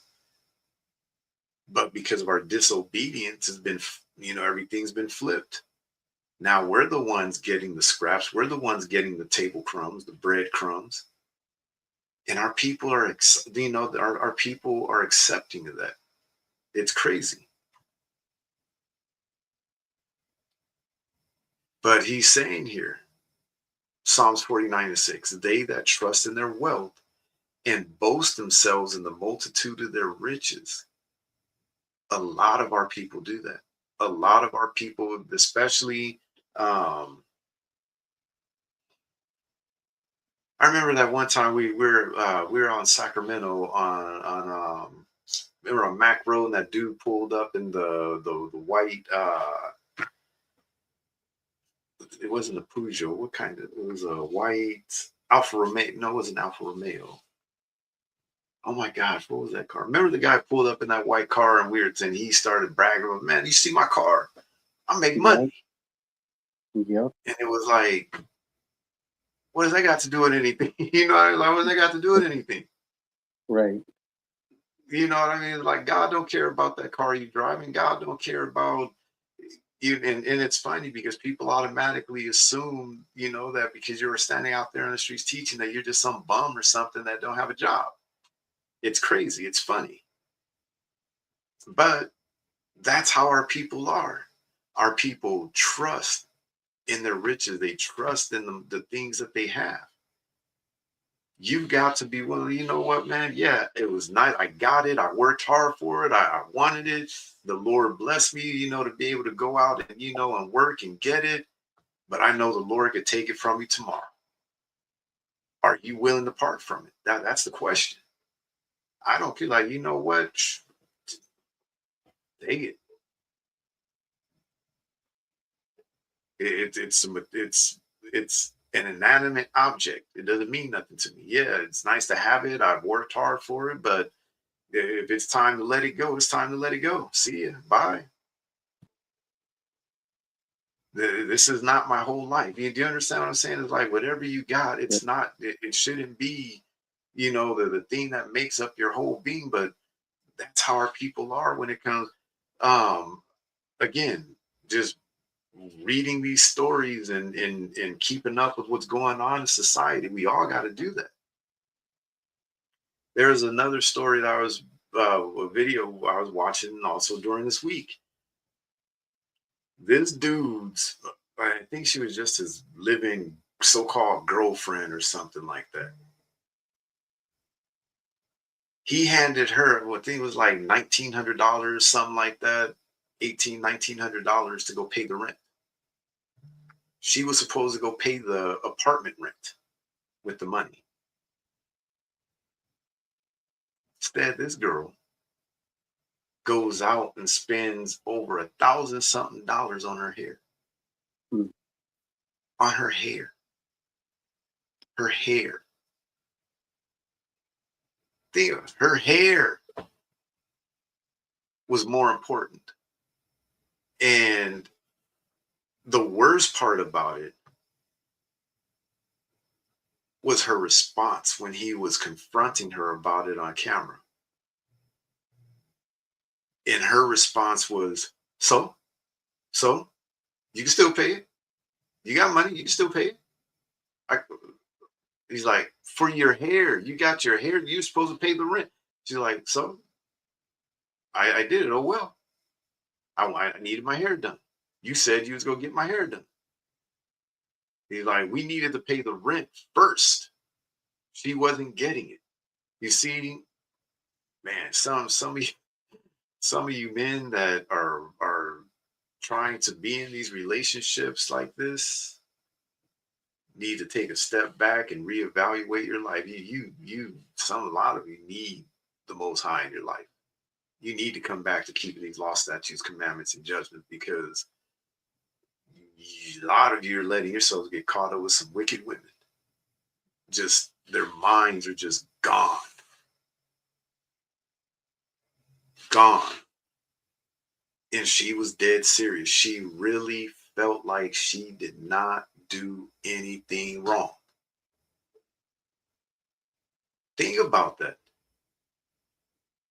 Imagine that. How would you feel? You hand your wife, the money to go pay the mortgage or the rent or whatever, and you're thinking it got paid until the landlord is knocking on the door saying, "Hey, where's the rent?" And he's standing there like what you talking about? It got paid. No, it didn't. Yeah, I gave my girlfriend, his so-called girlfriend, whatever it was, I gave her the money to pay it. Nobody's paid it. And now you gotta, hey, I gave you the money to go pay. Why are they knocking on the door saying that the rent didn't get paid? Oh, I got my hair done. How would you feel? You know what I mean? Would you be livid?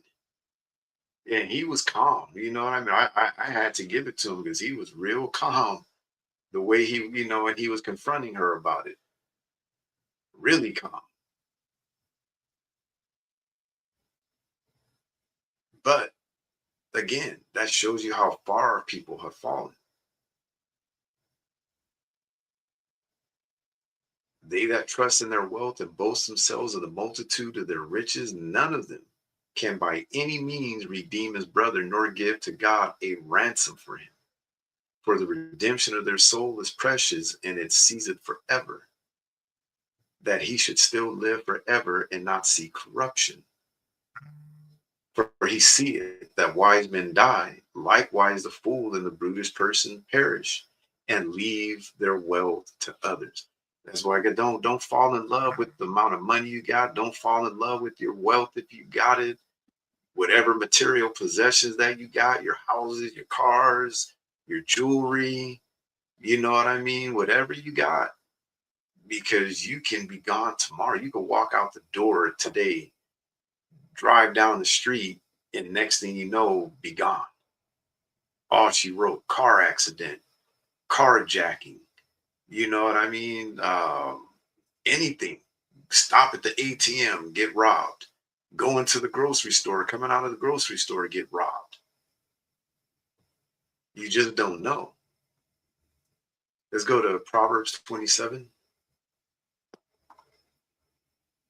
You're going to read verses 1 and 2. The book of Proverbs, chapter 27 and verse 1. Boast not thyself boast not thyself of tomorrow, for thou knowest not what a day may bring forth. Let another man praise thee, and not thy own mouth, a stranger, not thy own lips. All right. So again, because you hear people talk about, it drives me crazy when you hear people always talk, oh man, yeah, it's go, we go get on this, it's gonna be on, that next month when I get, when I get my money right, I'm gonna be doing this and I'm gonna get me, then I'm gonna do. You hear people talk like that all the time. And it drives me crazy. And it's just like, why don't you just shut up and just do it? You know what I mean? Why do you got to tell everybody what you want and what you gonna get and what you gonna do? And there are some people that they talk, but they don't ever end up producing nothing. Those are the people you need to watch out for too. Because those are going to be the ones that are going to be envious of you when you do have something. And those are most likely going to be the ones that are going to be trying to take it from you. All right. Boast not thyself of tomorrow, for thou knowest not what a day may bring forth. You don't know what's going to happen tomorrow. Like I just said, you could walk out the door right now and your life could be done. I'm serious. And a lot of people, a lot of us, even from COVID and even just before COVID, a lot of us have lost a lot of family members in the last 3, 4, 5 years.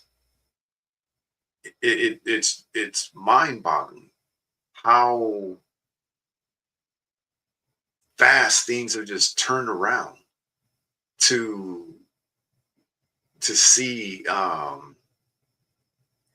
so many people that, you know what I mean, in your family and friends that are just gone. That, you know what I mean, you think about it every day wondering, like, man, like, if they were still here, what would things be like?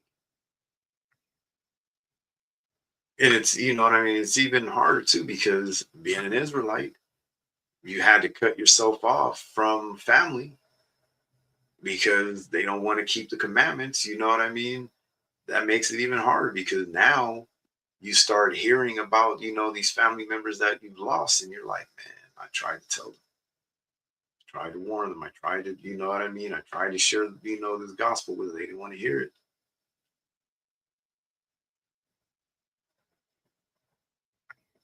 But there's just so much, you know, so many people, so much death going on.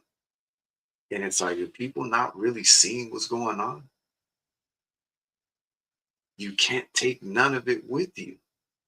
None of it. You're going to be down in the grave, and that house that you have is going to either get passed down to someone else, and if they can't afford to take over the payments on it, it's going to be gone. It's going to go to foreclosure. Somebody else is going to buy that house and going to be living in it. Same thing with your cars. All those bags, you know, especially these purses that these women love spending hundreds of dollars on, shoes, jewelry. It's all going to be gone. Yeah, you may say, you know what, when I die, you know, I want you to put my favorite Rolex watch on my wrist and bury me with it. Stupid. It's just foolish.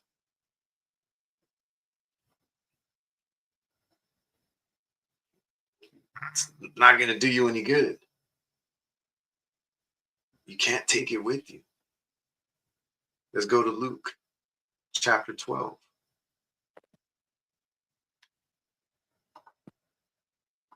You're going to read verses 19 and 20. The book of Luke, chapter 12 and verse 19. And I will say to my soul, soul, thou hast much goods laid up for many years. Take thine ease, eat, drink, and be merry. But God said unto him, Thou fool, this night thy soul shall be required of thee. Then who shall those things be which thou hast provided? So again, God is telling them, like, you're a fool. You're bragging about all this stuff that you got. You got goods laid up for years. You've stacked your money. You've stacked your goods. Everything's looking up for you. But guess what? It ain't gonna do you no good, because I'm gonna make sure you die. That's what God's saying.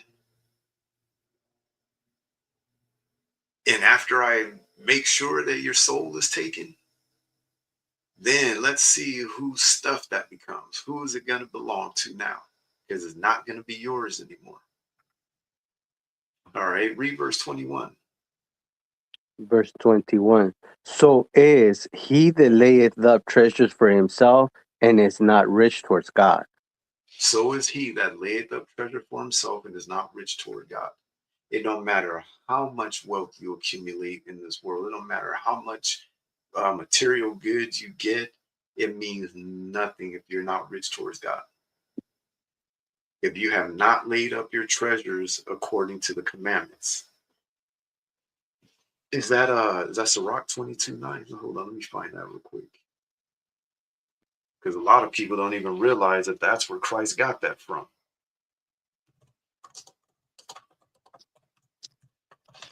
It's 29 and 11. So grab Sirach 29 and 11.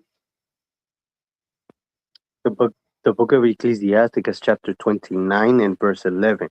Lay up thy treasures according to the commandments of the Most High, and it shall bring thee more profit than gold. All right, so lay up thy treasure according to the commandments of the Most High. You see, you got people that say, oh man, the Apocrypha, that's not canon. And it's like, where do you think Christ got this from? These parables that he was making about laying up treasure, where do you think he got it from? He got it from the Apocrypha. So this is another way to show that, yes, the Apocrypha does precept with the gospel. If you're not rich towards God, that's basically saying the same thing. You have not laid up your treasure according to the commandments of God. Your mind is not on the commandments. Your mind is on your material goods, which have now become your God. Now you're breaking commandment 1. See how this works? Let's go to the book of James, chapter 4.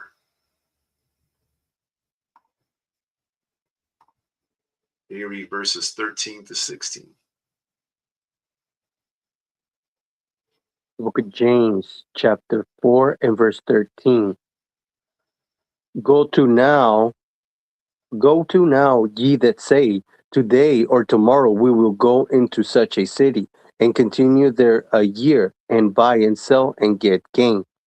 Whereas ye know not what shall be on the morrow, for what is your life? It is even a vapor that appeareth for a little time, and then vanisheth away.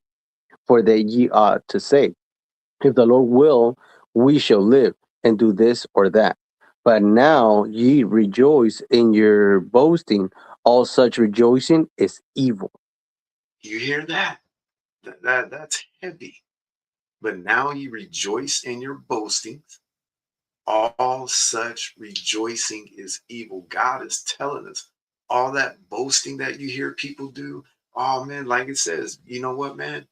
Yeah, we go get, and you hear it in the Israelite community. Oh yeah, we're gonna, what I'm gonna do by next year. I'm gonna get me, it could be anything. You hear like food trucks. I'm gonna open up me a Cajun restaurant. I'm just making stuff up. You hear people say some of this stuff. I'm gonna get me a business, Israelite business, and I'm gonna go and sell at the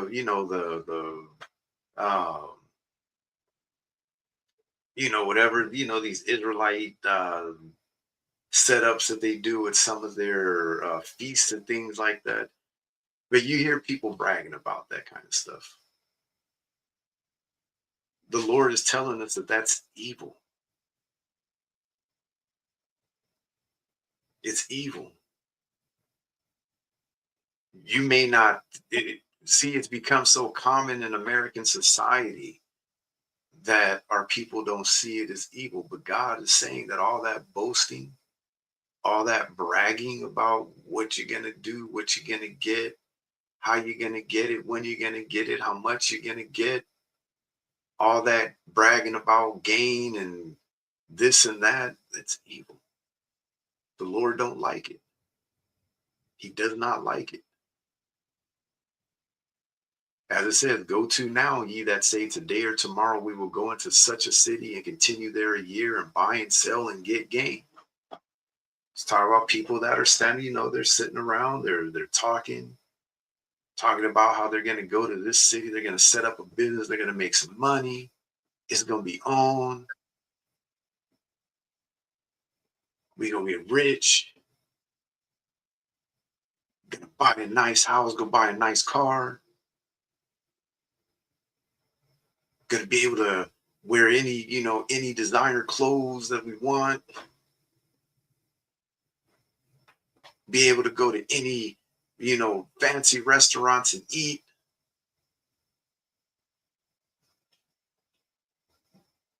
You see it and hear it in the rap music. Isn't that what rap music is all about? Bragging about what you got or what you're gonna get. The Lord says it's evil. See, our people haven't come to understand that this is all evil communication. All evil communication that corrupts good manners. And the Lord is telling us that it's not just the communication that's evil. The bragging, the boasting, that in itself is evil too. What you should be saying, what the Lord is telling us, It says, whereas you know not what shall be on the morrow, for what is your life? It is even vapor that appeareth for a little time and then vanisheth away. He's reminding us that you don't know what tomorrow's going to bring. You have a heart attack tomorrow. You can go to the gym because you've probably been bragging about how, yeah, man, it's the first of the year. I'm gonna go to the gym. I'm gonna be in there and watch, man. By the time the summer come around, I'm gonna be ripped. The Lord is saying it's evil because you don't know. I could have you go get on that treadmill tomorrow at the gym, and you can have a heart attack on that treadmill and never see that cut chiseled body that you want, because that's what your life is. Your life is like a vapor that appears and then disappears. Think about that. You turn your car on and the car exhaust on a cold day. That exhaust smoke comes out for a second and then it dissipates and disappears. That's what he's comparing our life to. It's like a vapor. Comes and goes at the blink of an eye.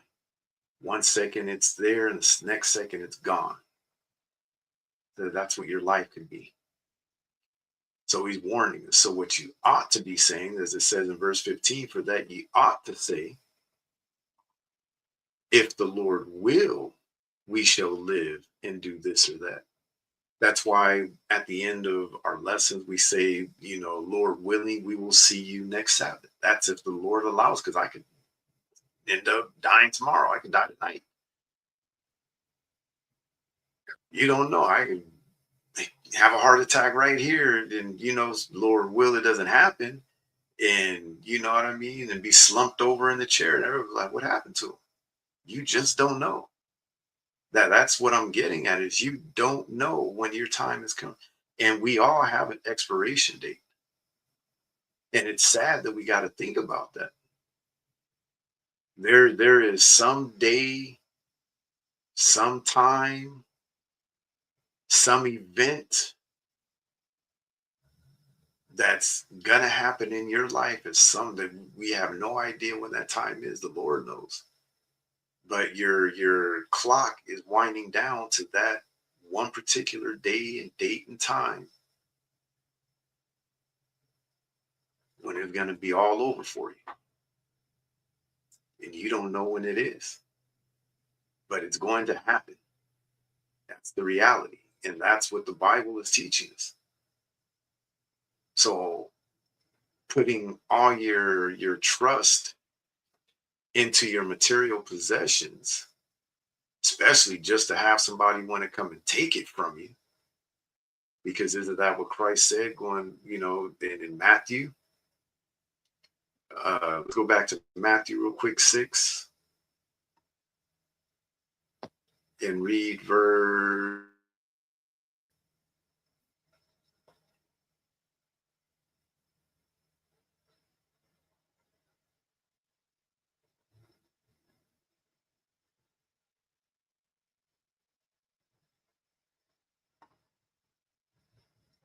Can you hear me? Yeah. You said 6, but I was waiting for a verse. Oh, I said 19. The book of Matthew, chapter 6 and verse 19. Yeah, verse 19. Lay not up for yourselves treasures upon earth, where moth and rust doth corrupt, and where thieves break through and steal. Where thieves break through and steal. That's what we're getting at. Going by the words of Christ. You put all of your trust, all of your love and devotion into the material possessions that you gained. You do all that just for somebody to want to come and take it from you. That's what he's talking about. Don't worry about laying about, the treasures that you lay up for yourself on earth. What should be more important is the treasures you lay up for yourselves in heaven. Are you laying up your treasures according to the commandments of the Most High? Is your treasure according to the Word of God? Are you laying up your treasure so that you are on the good side of God? That's a good question, right? Let's go to the book of Sirach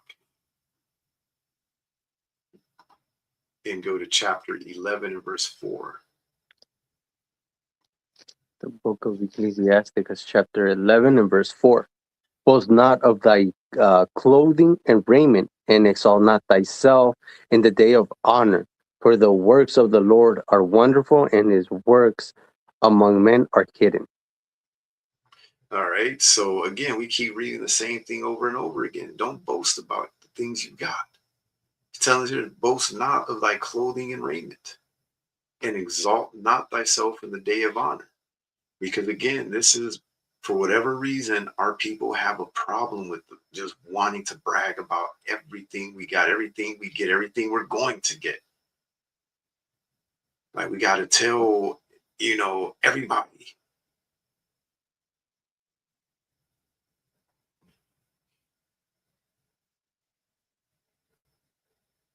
The Lord's telling us don't do it.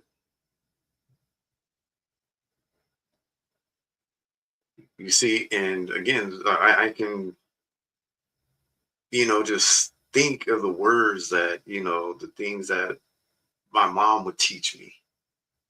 And I always say my mom because she was the one that was there, through most of the day. Because, dad was at work. So she would always say, don't brag about what you're gonna get. You don't need to tell anybody what you got. It's not good. I don't know if she was telling me that because she read about it in the Bible or not, but she always would say that to me. She'd always teach me that. Don't brag. Like, how are you going to feel if you go and be telling all your friends what you're going to get, and then what if you don't get it? Then how are you going to feel? You're going to feel stupid, right? It's like, yeah, like, see, that's why. And she would, especially when adults would do it. You know what I mean? She would always turn it into a teaching moment because, sometimes she'd get the phone calls from family or friends, and they were, oh man, I just bought this new, I just got this. Why are you calling me on the phone telling me? You know what I mean? But she would sit there and be like, yo, well, congratulations. It's great. It's good. And then get off the phone and be like, well, I don't know why they feel like they got to call me and brag to me about, about what they just got. You know what I mean? And she would use it as a teaching moment, like, hey, don't be like that. Don't be that kind of person. You know what I mean? And that's what I'm saying. I can think back to so many teaching moments that that I had in my life, that when I read the Bible now, it's like, oh, I wonder, was it just something that she felt, or did she read that in the Bible and she know that it was in the Bible? You know what I mean? Right. But our people have got to learn. Don't be boasting. You hear our people, oh man, I just got the the latest Louis Vuitton bag. I just got the newest what are some of these other ones? Dolce and Gabbana. And they're calling their friends, they're bragging about it. They can't wait to go out on Friday night so they can show off the new outfit. So they go to the club, they can be seen.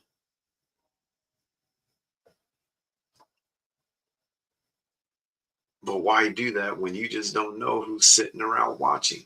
You're hearing stories like some of these men that are being preyed upon by women. You got these rings of, it's like a what do you call it? A criminal ring, where these women are preying on men that they see wearing expensive jewelry. Like, oh, okay, here's one. Make them think they're gonna, be able to take them back to the house. They, hey, you can take me home tonight. The men are all excited. They get them drunk. They spike their drinks. The men pass out, wake up in the morning, and all their jewelry and money and wallets and everything is gone. It's gone because they're trusting these thieves because they want to show everything they've got. For myself, I've never been one, to where I don't wear jewelry. I don't wear rings, necklaces. The only thing I got that I wear is this bracelet that, my wife and I gave each other. It's got like Hebrews 13:4 engraved on it and got Zerubbabel on there. It's the only thing that it's a little cheap little bracelet. You know what I mean? Other than that, I don't wear jewelry. I've never been one to, I've never liked wearing gold chains, been one to wear,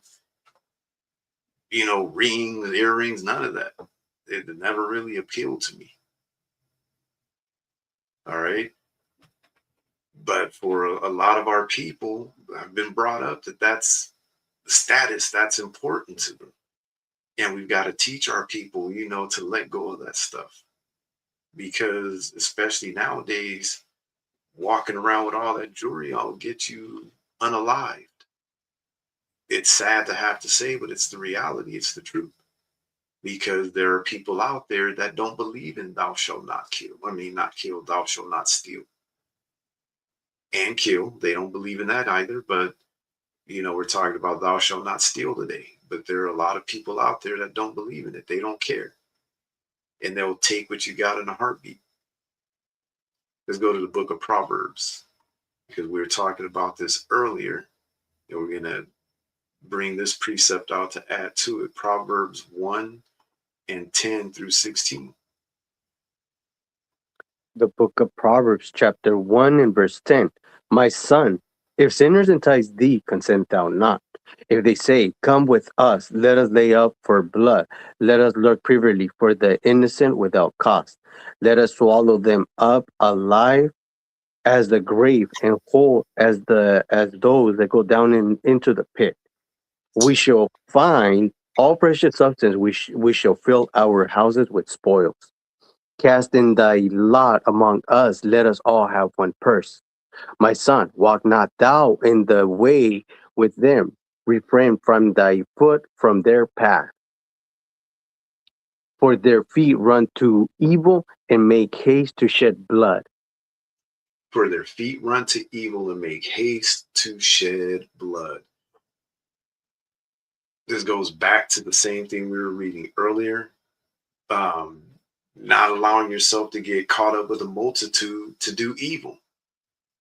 This is that same thing. This is talking about that peer pressure. All right. That a lot of these kids nowadays are having to endure, where they're being told, hey, you know what? We're getting ready to go break into these people's house. We saw the kind of car they drive.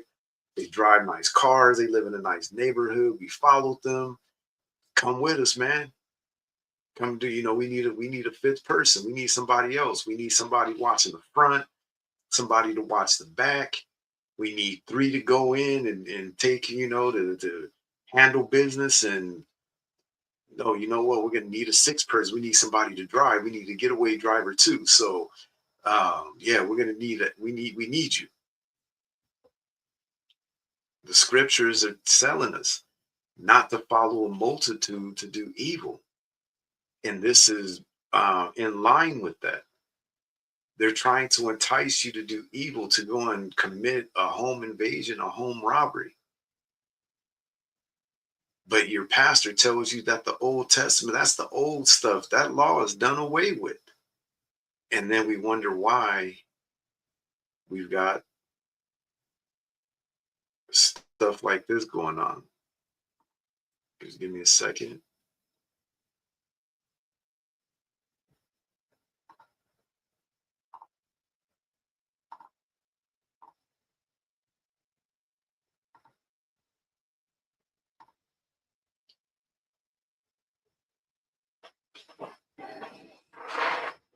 This is what that's talking about. You see, the Lord prepared us for, he was preparing us for anything and everything.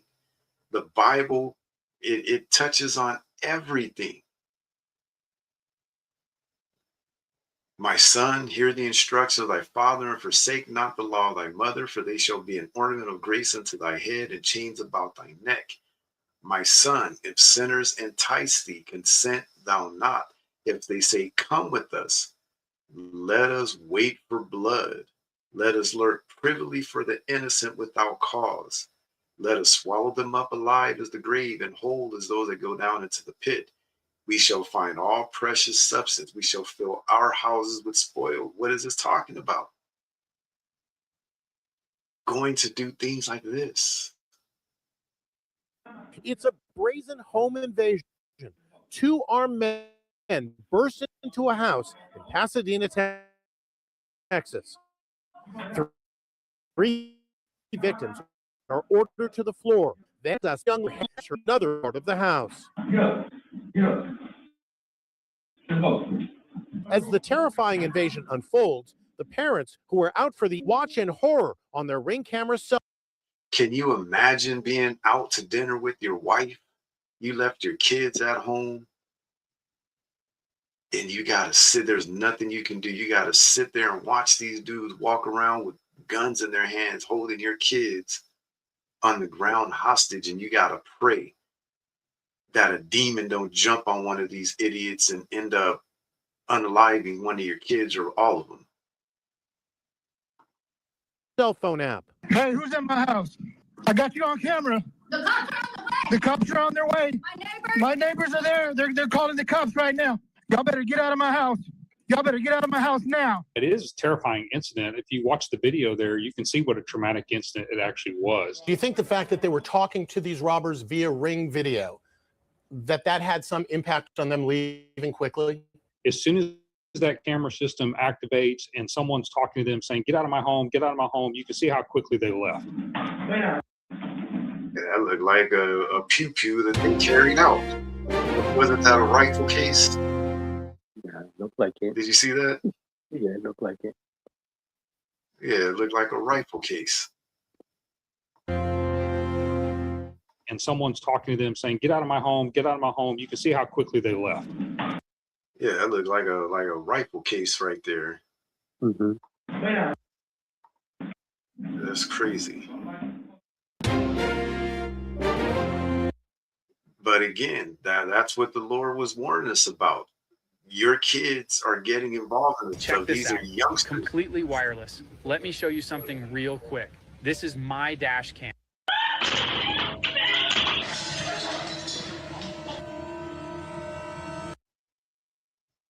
Imagine that you know what I mean? You're asleep and somebody's crawling around your house in your kitchen like this.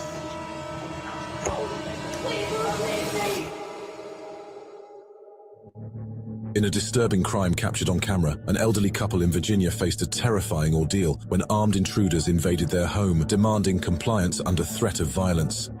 Yeah, I hate to point it out like I was last Sabbath, but what's the common theme that we were talking about? The pants sagging. Never fails.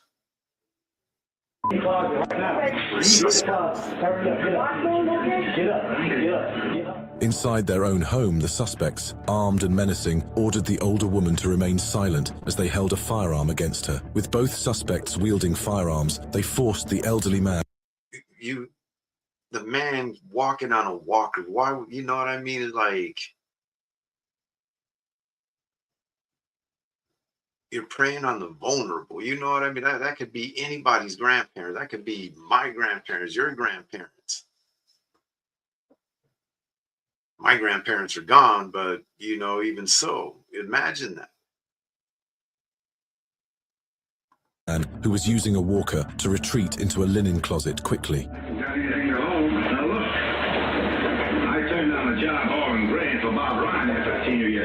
Sitting in his home watching cowboy movies, and next thing they know, somebody's walking in with some pistols in their hand, you know, ready to rob him. It's crazy. Inside the home, the invaders ransacked the rooms, seizing belongings and cell phones, while one suspect was captured on camera carrying a safe. That's crazy. In a chilling moment captured on camera, a couple's routine return home turned into a heart-stopping encounter. See, and that's where you can't drop your guard at all. That's crazy.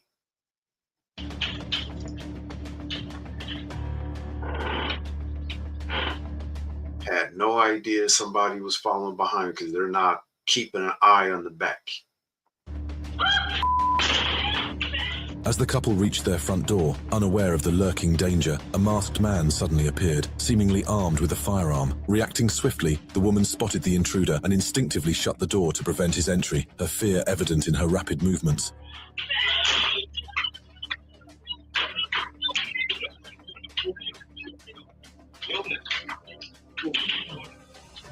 Undeterred, the masked assailant forcefully pulled at the door, trying desperately to gain access. Despite his efforts, the door held firm, frustrating the intruder's attempts to breach it. In a tranquil... It's crazy. When you see this stuff, you know what I mean? It just... neighborhood, an ordinary evening became a nightmare for one family. 3 masked intruders, armed and resolute, targeted a suburban home, leaving the residents vulnerable and shaken.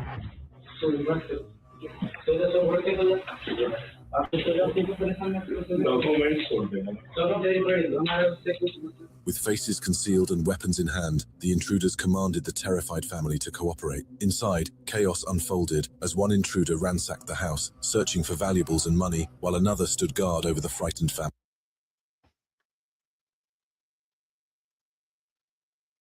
Why is this stuff happening? How did we get here where we're in a society where this stuff is just common now? It's just accepted as being, you know, this is a part of society. And the videos are unending.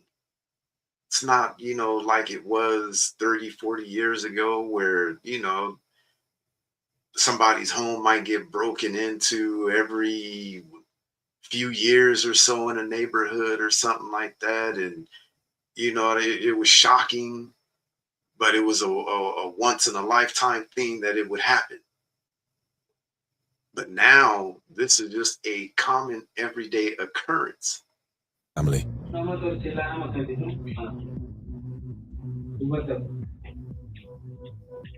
Imagine asleep in your bed, and this is the family, fearing people letting their guard down, thinking that you're safe in your house. Like I said earlier, you know, from experience, having the home broken into a couple of times, it's the most unsettling feeling ever. And I wasn't even home. So I can't even imagine. I don't want to even imagine somebody breaking in on my wife and I and catching you at your most vulnerable state while you're laying in bed asleep with guns to your face. And I think, is there a child in the bed with them? Is that a kid right there? Looks like it, yeah. It almost looks like there's a kid there that he's got his arm around. for their lives, complied with the demands, hoping for a swift end to the terrifying ordeal. After what seemed like an eternity, the intruders departed, leaving the family physically unharmed but emotionally scarred, carrying stolen items with them. And again, yeah, they left and left them alive, but just think if the devil would have just jumped on one of them and one of them just decided, you know what, I'm just going to shoot anyway. I just want to shoot somebody. I just want to shoot something. In a serene California neighborhood, a seemingly innocent encounter turned frightening for one unsuspecting homeowner.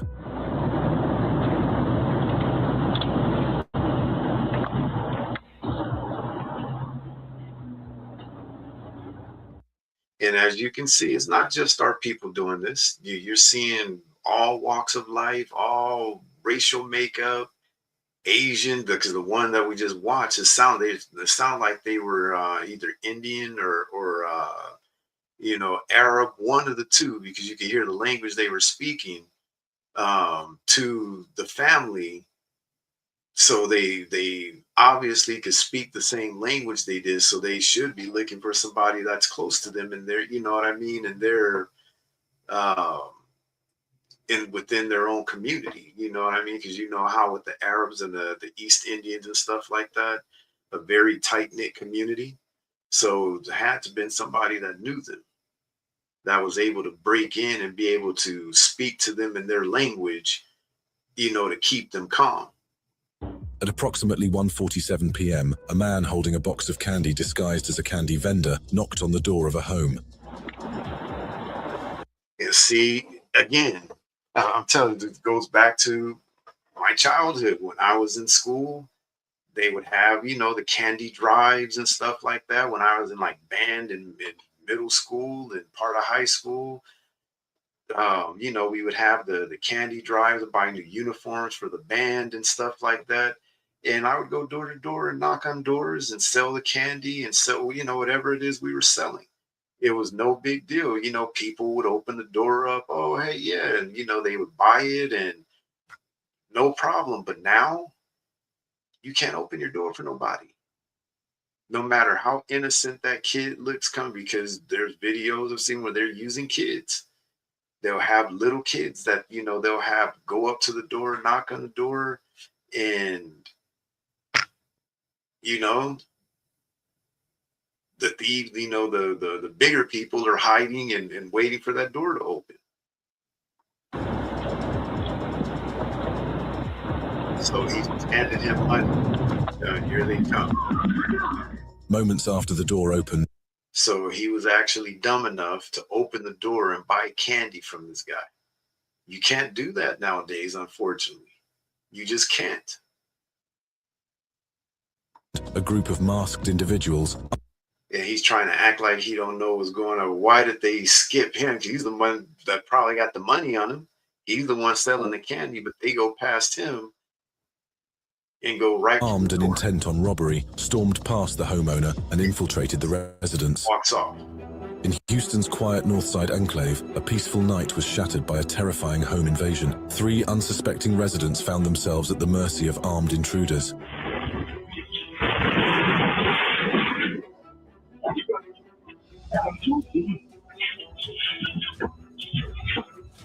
Under cover of darkness, 3 masked men were captured on surveillance cameras attempting to break into a home. One of them violently kicked the door until it was opened. With firearms in hand, the intruders barged into the house.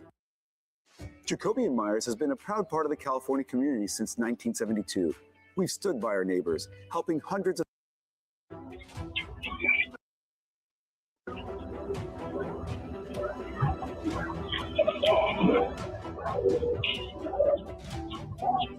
After a few tense moments, the suspects hastily fled the scene, escaping with their stolen goods in a waiting getaway car. That's why you can't let your guard down. You just can't do it nowadays. You just don't know.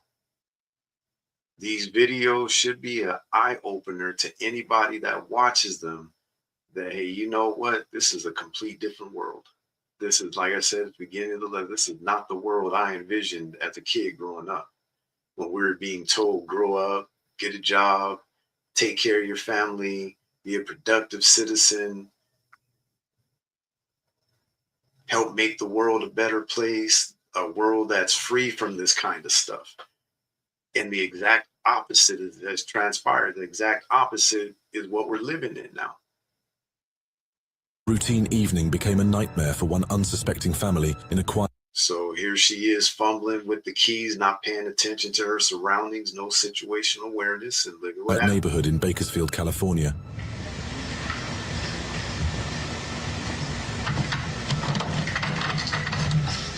Do you guys happen to have a guest, please? Oh no, she's part of the group. She's the decoy. All right, I didn't notice that. She's the decoy. So they sent the girl to the door first. The stupid idiot opens the door and he sees a little girl. She's not a little girl, but a girl standing at the door. Opens the door up and here they come. On August 4th, a woman knocked on their door, seemingly asking for directions or assistance. Moments later, as the homeowner opened the door to respond, chaos ensued. That's why you need to be real careful. You can't trust nobody coming to your door. This situation right here is the exact reason why. Whether it's a girl, kid, you know what I mean? Unfortunately, that's the world we live in now. You cannot trust open your door to nobody.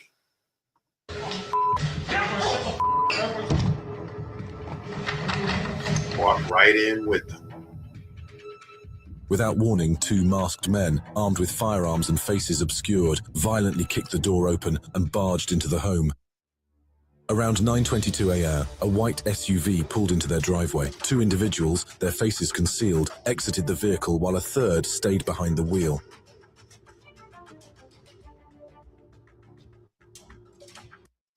See, your glass patio door, no help. When all they got to do is pull out a hammer, break the window, and walk right in.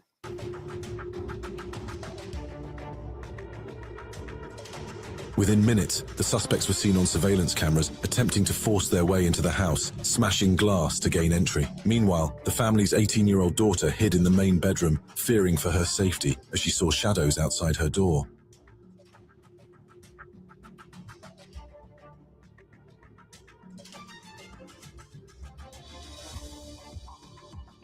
The thieves stole jewelry and electronics in just 6 minutes before fleeing the scene in their getaway vehicle.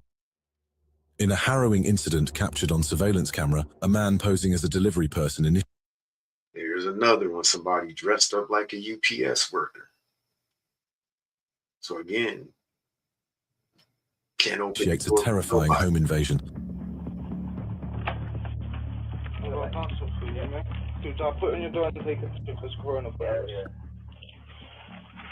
Under the guise of a delivery guy, the man approaches a house in the dead of night. Unsuspecting, the homeowner opens the door, believing it to be a legitimate delivery. Without warning, the imposter forcefully pushes the door open, barging You see, since when does UPS deliver that late at night? Right. his way inside. Was there a second person that came running up? Oh yeah, there is. Yeah, see, you man. To the homeowner's horror, 3 additional masked men suddenly emerge from the darkness, storming to the house. Inside, chaos ensues as screams and shouts echo through the night. In a startling home invasion caught on surveillance camera, 3 masked men armed with firearms entered a house, their intentions clear and their actions swift. And seeing the thing about this, though, is what this shows you is how common this is, number one. And number two, they're coming in armed. They are coming in armed. So that says a lot that, you know, these young kids nowadays that are doing this, they have no qualms about pulling that trigger. They have no qualms about coming in, instilling fear, and taking whatever they want. And again, who raised these guys? Who raised these kids? Especially like the girl that played the decoy. Her family, I'm sure, has to see this video and recognize her and be like, hey, what was she doing involved in that? The thing is, her parent, her family, her parents, anybody going to call the cops? All right. But showing this video again to show you what? Proverbs 1:10, my son, if sinners entice thee, consent thou not. If they say, come with us, let us lay wait for blood. Let us lurk privily for the innocent without cause. That's what you're seeing. These people lurking in the dark, you know, trying to do anything they can to get you to open your door by any means necessary to get into your house.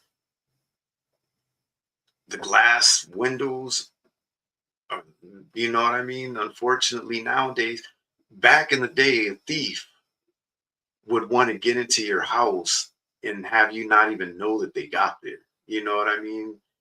They would find a way to slip in while you're not home, take what they wanted without disturbing anything else, so you wouldn't even realize you've been robbed for weeks.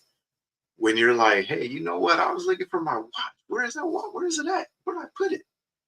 And the next thing you know, you're looking for, you know, I was looking for my jersey or my shoes or whatever. Like, where is it? Where? And then it dawns, you're like, man, somebody must have broken my house. I got a lot of stuff missing. Now it's been, you know, you don't even know when they broke in. That's how it was back in the day. But now they don't care. It's like they want you to know they broke in. They ransacked the whole house, leave it a mess. And, you know, and if anybody's in there, they don't care whether they got to hurt somebody or not. They don't care. But how could this have been avoided? How could we have avoided society becoming like this?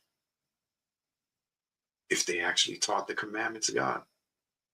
If people actually taught their kids exactly what the Bible is saying. If your friends or people you're hanging out with are trying to tell you to go break in somebody's house and pull a armed robbery, don't be dumb and go with them.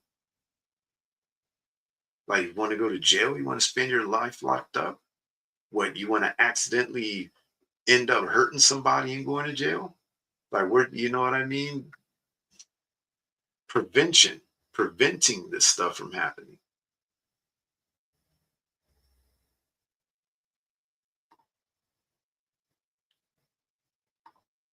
And how can we do that? By teaching these kids the commandments of God and ensuring, and making sure that they keeping them.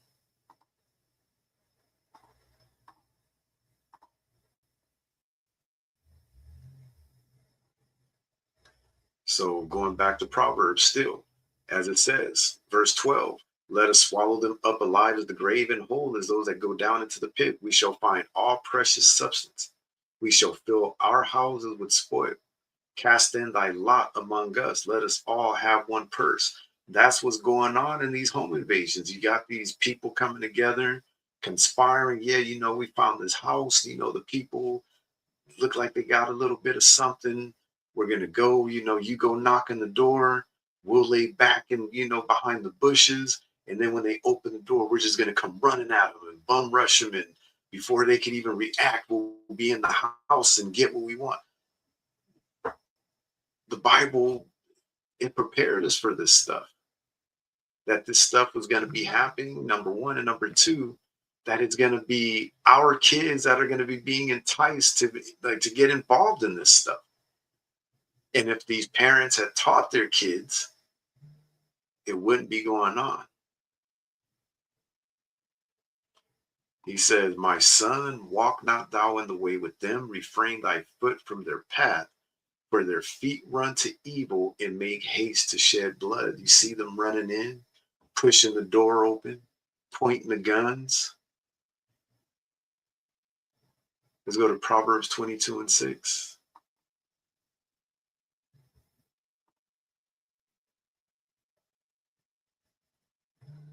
The book of Proverbs, chapter 22 and verse 6. Train up a child. Say that again? No, go ahead. Train up a child in the way he should go, and when he is old, he will not depart from it. This is what we're talking about. If we train these kids up in the commandments of God, we wouldn't be having a lot of this stuff happening. A lot of this stuff would not be going on. The world would be somewhat safer. It would be a whole lot less kids out there, growing up and willing to go out and commit these atrocious crimes. It wouldn't be going on. But unfortunately, the commandments of God are not being taught, such as thou shalt not steal. So these kids are growing up having no problem going and kicking somebody's door in and committing these robberies, committing these crimes. Let's go to Psalms. Let's go to Psalm 78.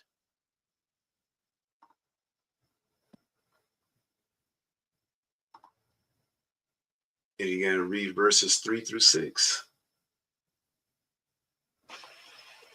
The book of Psalms, chapter 78 and verse 3, which we have heard and known, and our fathers have told us, we will not hide them from their children, showing to the generation to come the praises of the Lord and his strength and his wonderful works that he had done. For he established a testimony in Jacob and appointed a law in Israel, which he commanded our fathers that they should make them known to their children, that the generations to come might know them, even the children which should be born, who should arise and declare them to their children.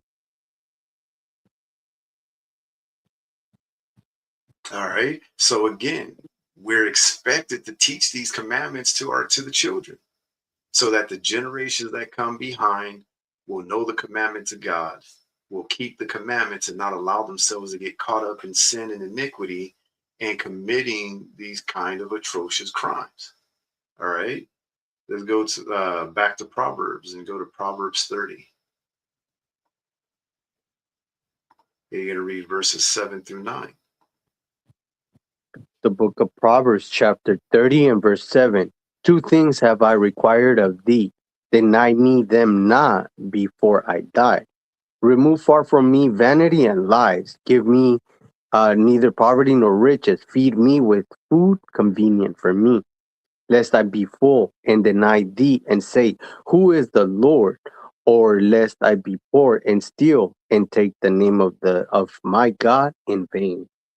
All right. So this is one of those things we brought this precept out before when we've done the lesson on Commandment 3. That as Israelites, this is what we should be asking the Most High.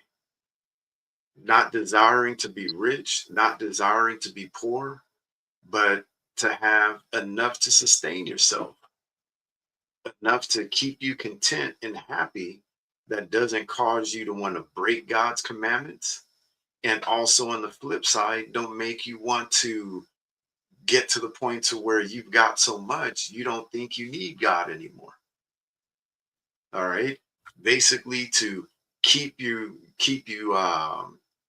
set in the middle.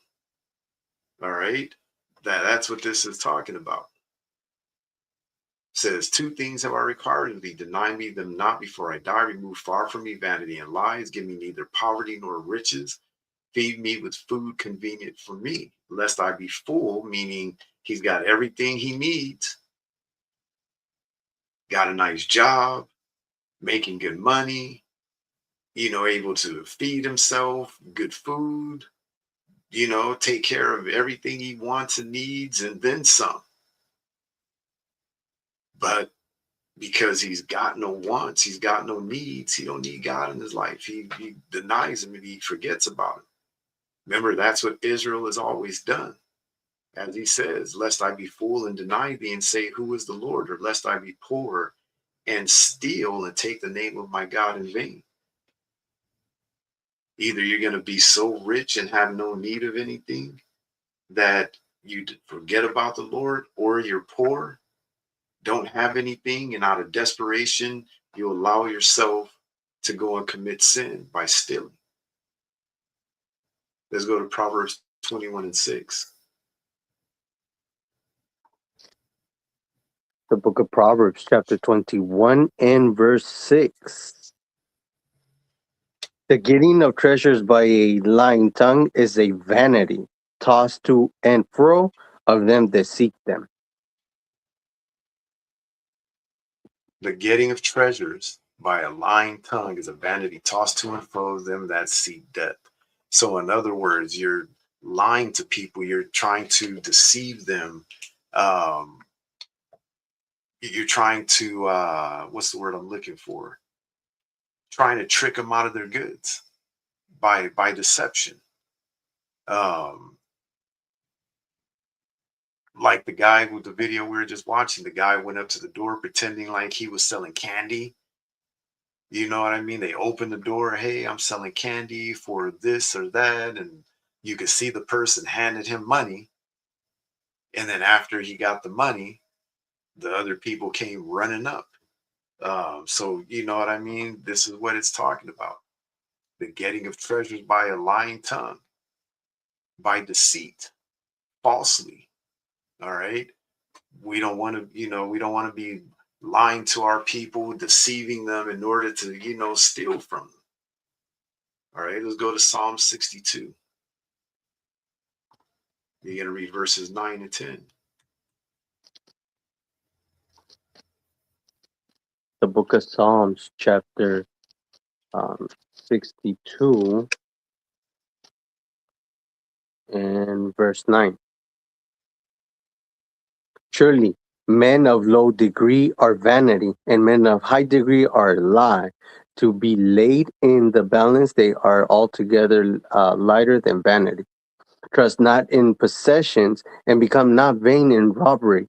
If riches increase, set not your heart upon them. Don't set your heart upon them. Read it one more time. Both. Yeah. Surely men of low degree are vanity, and men of high degree are a lie. To be laid in the balance, they are altogether lighter than vanity. Trust not in possessions, and become not vain in robbery. If riches increase, set not your heart upon them. So it actually says, trust not in oppression, and become not vain in robbery. If riches increase, set not your heart upon them. Again, we talked about that earlier. So many people have their hearts set on the things that they possess. All right. The Bible is constantly telling us over and over and over, don't do it. Okay. Let's go to Psalms 52. You're going to read verses 1 through 7. The book of Psalms, chapter 52, and verse 1. Why boastest thou thyself in mischief, O mighty man? The goodness of God endureth continually. Thy tongue divideth mischief like a sharp razor, working deceitfully. Thou lovest evil more than good, and lying rather than to speak righteousness. Salah. Thou lovest all devouring words, O thou deceitful tongue. God shall likewise destroy thee forever. He shall take thee away and pluck thee out of thy dwelling place, and root thee out of the land of the living. Selah. The righteous also shall see and fear, and shall laugh at him. Lo, this is the man that made not God his strength, but trusted in the abundance of his riches, and strengthened himself in his wickedness. All right. So again, this is talking about, those wicked, evil kind of people. Okay. They're like it says, the tongue deviseth mischiefs. They work deceitfully. They love evil more than good. They love lying rather to speak righteousness. It says, thou lovest all devouring words, O thou deceitful tongue. So the Lord again is warning us about, this kind of person. All right. These kind of people that, they just trust in the abundance of their wealth and money and power that they have. And they strengthen themselves in what? As it says, strengthen himself in his wickedness. You got to stay away from people like that. All right. And again, we're pointing all this out because we want to remember God's commandments are not being taught. Simple commandment. All these videos that we just watched, these home invasions, these smash and grabs, celebrities' homes are getting broken into. You know what I mean? Why is that? Because of simple commandments such as, let's go to Exodus 20 and 15.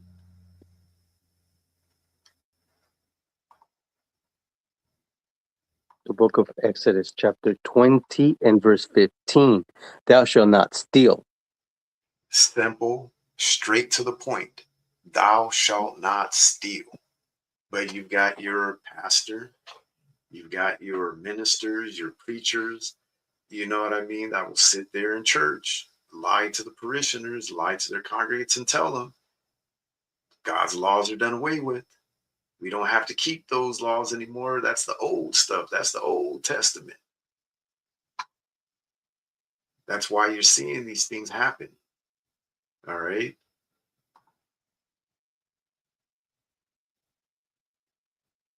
Let's go to Leviticus 6.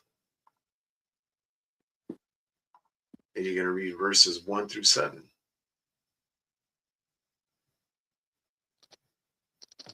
The book of Leviticus, chapter 6 and verse 1.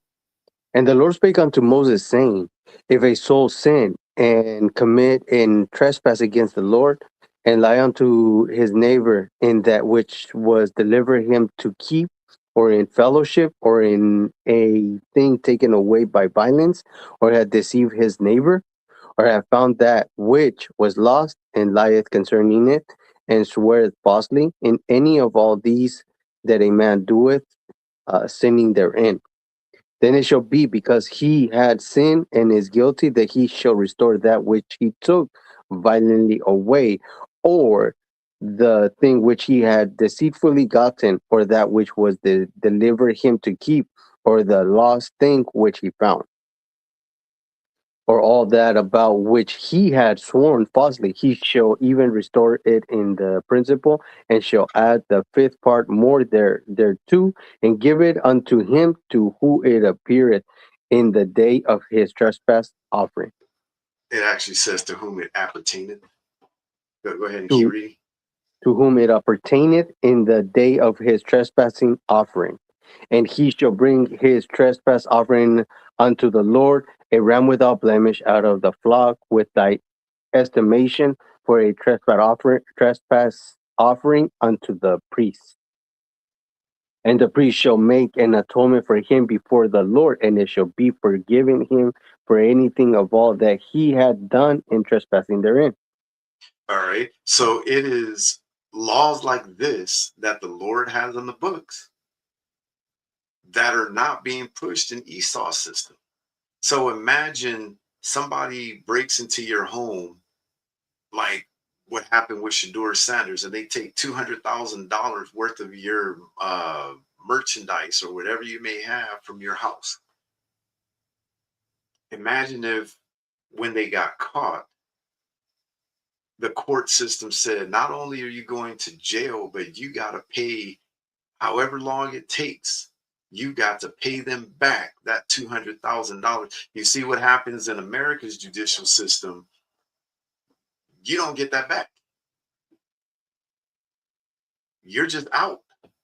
Yeah, they caught the thieves, but unless they got found with the, he said they didn't get any of his jewelry, but whatever they took, the $200,000 worth of stuff they took, whatever it was,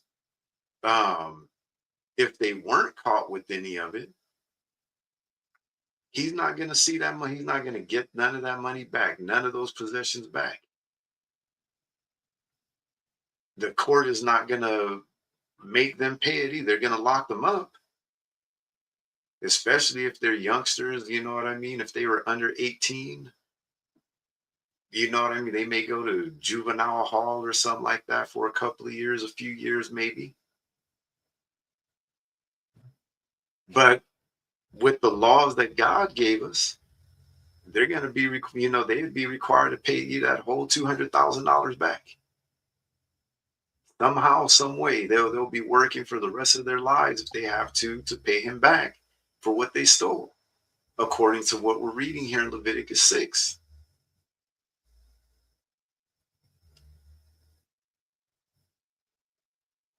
That's what it's telling us. It was taken by violence, as it says here. The thing that was lost, the thing that was taken. In verse 5, or all that about which he had sworn falsely, he shall even restore it in the principal, and shall add the fifth part more thereto, and give it unto him to whom it appertaineth in the day of his trespass offering. So you got to give back what you took and then some. Imagine if that was the case. Every time you broke into that car and you stole this or that. All right, we caught you. You got to pay him back that. So you're going to work, and every penny you make is going to go back to restoring what you took from them. Do you think that would be a deterrent? It would help. Imagine now they're looking at, I got to pay him back $200,000. Yeah. You got to pay it back.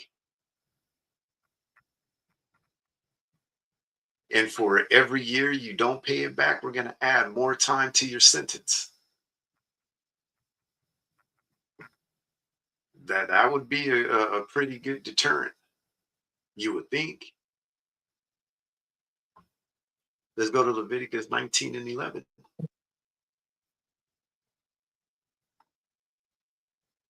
The book of Leviticus chapter 19 and verse 11.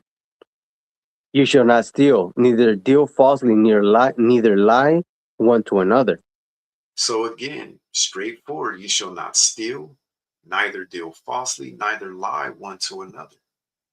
So these are commandments and laws that are on the books that your pastor wants you to believe the Lord don't care nothing about no more, which is a lie. Drop down to verse 13. Verse 13. Thou shalt not defraud thy neighbor, neither rob him. The wages of him that is hired shall not bide with thee all night until the morning. So we're not supposed to defraud our neighbors. You know what I mean? Saying, you know, like, hey, you know what? I got this this quick way you can make some money. You know what I mean? Get in on it while you can. Come up with some kind of scheme, you know, and people are doing that nowadays. And taking what was it? It was that the late 90s or early 2000s? Do you remember that thing that was going around in Stockton? They called it the birthday parties, where these people, there was a pyramid scheme where people would put, you know, like thousands of dollars into the pot, and the person at the top would get the money. They called it the birthday. So they would have the so-called birthday. Everybody that put money into the pot would show up at the house, and the person whose so-called birthday it was would get the pot of money. And then, you know, they were required to bring it. It was like a group of women that started it or something. Let me see if I can find that story. It was going on for a while until these women got caught and they all went to jail.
Yeah, here we go. Let me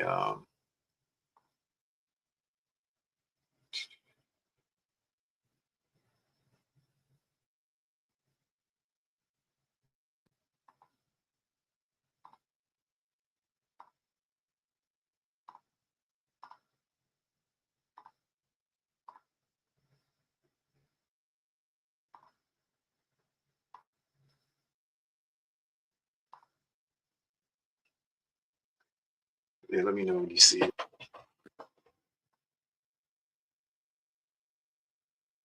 There it is. Can you see it? Yes. All right. Yeah, this was all the way back to 96. It says friends helping friends leading to legal troubles. It says secret meetings, envelopes jammed with $100 bills, thrilling promises of $14,000 profit within days. These are ingredients of friends helping friends, a seductive money-making scheme sweeping through Stockton. Although participants call the scheme a legal game, Friends Helping Friends law officials say is a pyramid scheme, a fraud, and a criminal offense under investigation by the Stockton Police Department. The investigation may lead to prominent citizens, as participants say most people involved are white-collar professionals. In that respect, Friends Helping Friends can become a Stockton version of a scandal that scalded Palm Springs this summer. The game evidently has helped numerous Stocktonians who put up $2,000 to rake in $16,000 within days. But friends may actually have helped friends to lose money and get in trouble with the law. So it's showing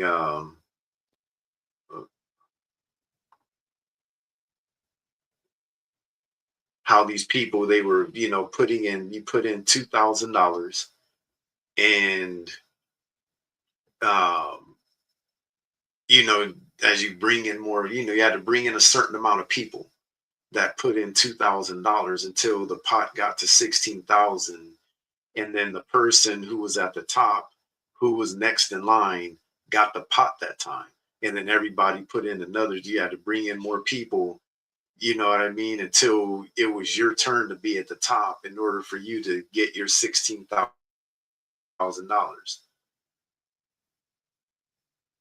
It says the scheme, which raced into Stockton several weeks ago, was spread by, it says word of mouth, but it should be word of mouth. First names only, no advertising allowed. Participants invite friends to a meeting at a private home or rented hall. Cheerful, upbeat participants welcome newcomers, assuring them that the game is legal. The game offers an opportunity to share a blessing with others. Yeah, blessing, all right. Reads a handout. It's about friends helping friends. It's about the positive belief, the faith that something good will happen in your life. The game is not about greed. A meeting was held Friday at Sherwood Executive Center. It's a lot of fun. Organizer Wayne told a bubbly overflow crowd of approximately 70, mostly white-collar people. There is some risk involved, but at the same time, it can be a tremendous amount of fun. For a $2,000 gift, cash only, $100 bills preferred, players buy a square on the boat of a game board. When the 8 newcomers buy into a board, the chairperson in the top square gives out, receiving $16,000 and leaving the board.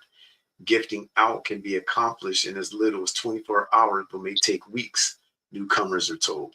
The board then splits into 2 boards, and the 2 square owners beneath the chairperson move up to become chairpersons and are next in line to pay off. Organizers assure newcomers that unlike illegal pyramids, the game has no governing body and has an end date of December 31st, 1997. Before that time, organizers explained the amount of both investment and return will be lowered in increments of 25% so that people at the bottom of the pyramid will not lose money. Founding mother at Friday's meeting, Wayne introduced Michelle as the founding mother here. She brought it to us from Manteca and Tracy. Attendees identified Michelle as Michelle Heen, a real estate agent. Heen said she learned of the scheme from friends in South San Joaquin County and believed it to be a legal method to enrich friends and herself with quick cash. I saw it work for other people. I knew, she said. Heen, who said the game was around Stockton before she too imported it, invited numerous friends and relatives into the venture, attended meetings several times weekly for several weeks, conducting several herself. Heen said she earned her $16,000, as did a half a dozen others she brought in. Part of it was a social thing, getting together with friends, Heen said. It also felt good to have my friends, which I asked to play, thank me over and over. Heen was asked if earning a 700% return in such short order ever struck her as too good to be true. Yes, well, I suppose I wondered about it, but I really thought it through. I didn't think there was a problem with this, Heen said. Neither apparently did other members of the real estate profession or people in communications, lawyers, even law enforcement officers, since participants tell newcomers such people are players. But there is a problem, said Herschel Elkin, Senior Assistant Attorney General in the absolutely clear, absolutely old-fashioned naked pyramid scam. Elkin said the games violate Section 327 of the Penal Code, the endless pyramid law, and friends' end date doesn't make the scheme legal, Elkins asserted. That just means the people on the bottom get defrauded on December 31st instead of some other date, Elkins said. How long? Much further? This is a long. I'm not going to read all of it. All right, but you get the idea. You've got people going out, making these kind of schemes and defrauding friends and family, you know what I mean, out of money, because they're looking at, they're going to get a payday, and you know, at the end.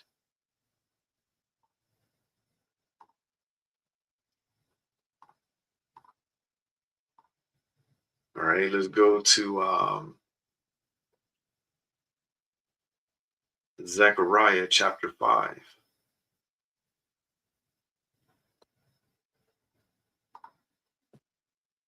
And you're going to read verses 3 through 4. The book of Zechariah, chapter 5 and verse 3. Then said he unto me, this is the curse that goeth forth over the face of the whole earth. For everyone that stealeth shall be cut off as of this day according to it. And everyone that sweareth shall be cut off as on the side according to it. I will bring it forth, saith the Lord of hosts, and it shall enter into the house of the thief and into the house of him that sweareth falsely by my name, and it shall remain in the midst of his house, and shall consume it with the timber thereof and the stones thereof. All right. So what you're looking at here, like we were saying earlier, that there's no real consequence that is enough to inflict fear into people to keep them from pulling these kind of schemes. All right. Where here the Lord is saying, if you're going to be a thief, you're going to be stealing, you're going to be lying and swearing falsely by my name, then if that's the case, then I'm going to put a curse upon you. And that curse is going to stick with you.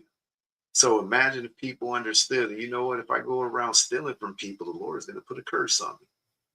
Wouldn't that be enough of a deterrent, or at least should be? If people knew that if they go around stealing, not only are you going to get locked up, but you're going to have a curse put on you. And what is that curse going to entail? You know what I mean? But again, people want to believe the pastor that says that these laws are done away with. The commandment of thou shalt not steal don't apply.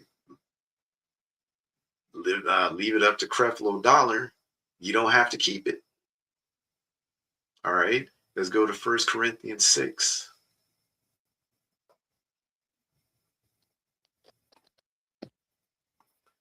And you're going to read verses 9 and 10. The book of 1 Corinthians, chapter 6 and verse 9. Know ye not that the unrighteous shall not inherit the kingdom of God? Be not deceived, neither fornicators, nor idolaters, nor adulterers, nor effeminate, nor abusers of themselves with mankind, nor thieves, nor covetous, nor drunkards, nor revelers, nor extortioners shall inherit the kingdom of God. Nor thieves, nor covetous, nor drunkards, nor revilers, nor extortioners shall inherit the kingdom of God. So God is flat out telling you that if you're a thief or any of these other things on the list, you're not getting the kingdom. So for your pastors to be lying to you and telling you that the law is done away with, they're keeping you from getting the kingdom. Plain and simple. All right, let's go to the book of Ephesians. Let's go to Ephesians 4 and 28. The book of Ephesians, chapter 4 and verse 28.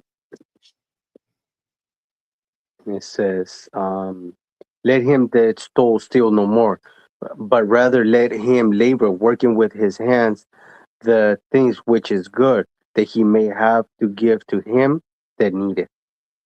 All right, so basically, if somebody's a thief under Christ, you can repent from it. You can stop stealing. All right, as it says, let him that stole steal no more, but rather let him labor, working with his hands the thing which is good, that he may have to give to him that needeth.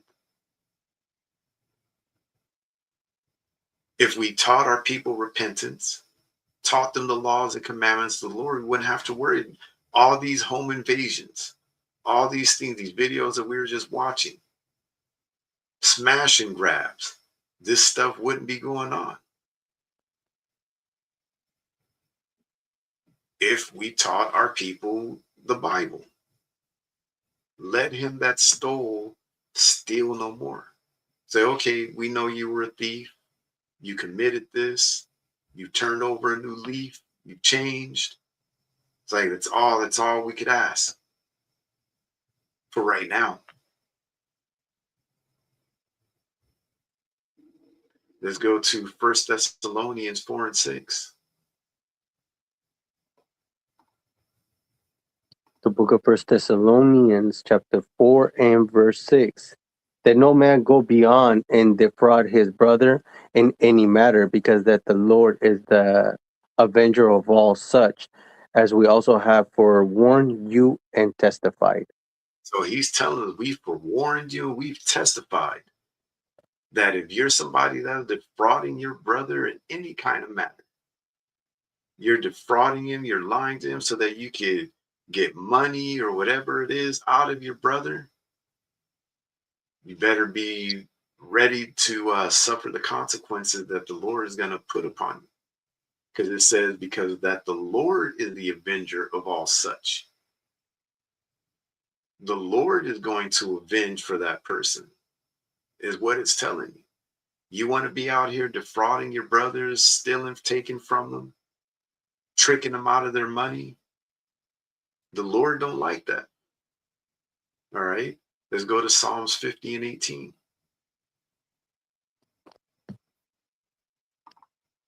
The book of Psalms, chapter 50 and verse 18. When thou sawest a thief, then thou consented this? Yeah, consented with him.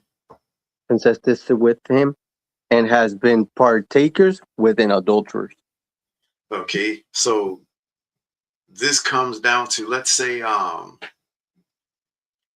of these home invaders, like maybe one of their family members, one of their friends, or somebody that they bragged, oh man, yeah, on Friday night, yeah, me and so and so and so and so and so and so, we went and we found these people slipping. They were, they was driving a nice car, it was bad, and we followed them to their house. We had to get them. So as soon as they walked in, we walked up, we pulled our pistols, we went in, and we got a whole lot of stuff. So now you know that him and his friends did this, or you may have witnessed it. You may have been sitting in the car not knowing they were going to do it, and you watched them do it, and you didn't say nothing about it. You're like, you know what? I ain't still, it's none of my business. The Lord is saying, no. You're consenting with them. You're just as guilty. It's almost like what America does. Well, I know here in California, let's say you and a group of your friends go out, you're driving around in your car, one of the friends got a pistol in the car. You don't know that they got the pistol. But then all of a sudden, they see some kid or some dude that they know that they don't like.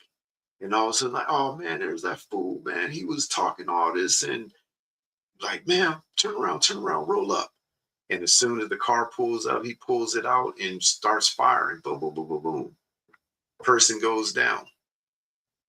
The car takes off. You had no idea what was going on. You're just sitting in the back seat like, hey, what's going on? What's going on? What are you doing? Don't matter. It doesn't matter. Here in California, everybody in that car is guilty.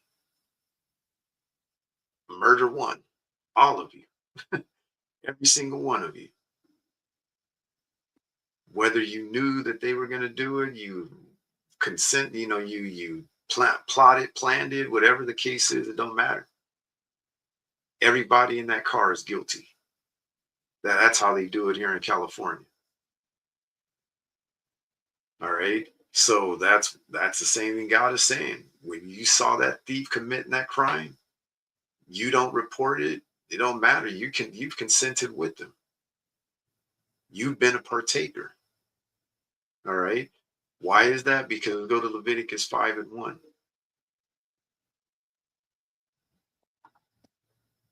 The book of Leviticus, chapter 5 and verse 1.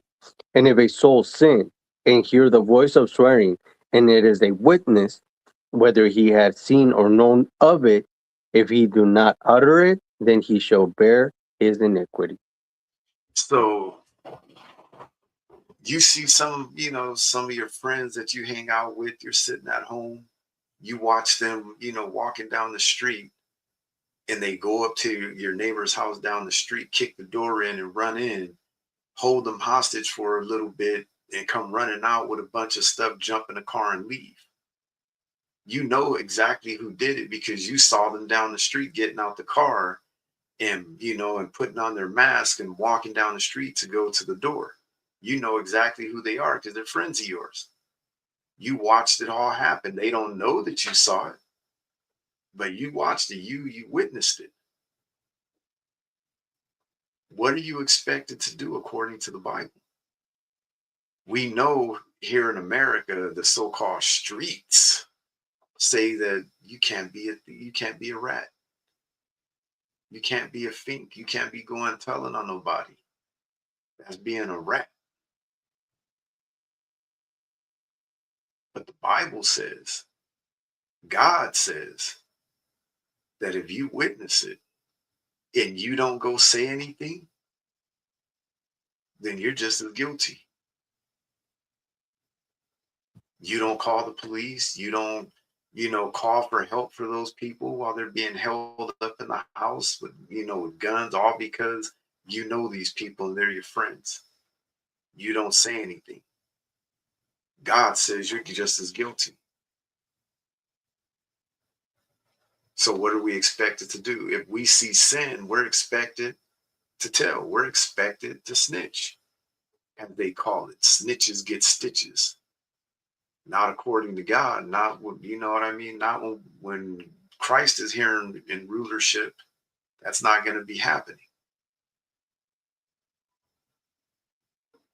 That's one of the dumbest sayings I ever heard too. Snitches get stitches. Let's go to Proverbs 29 and read verse 24.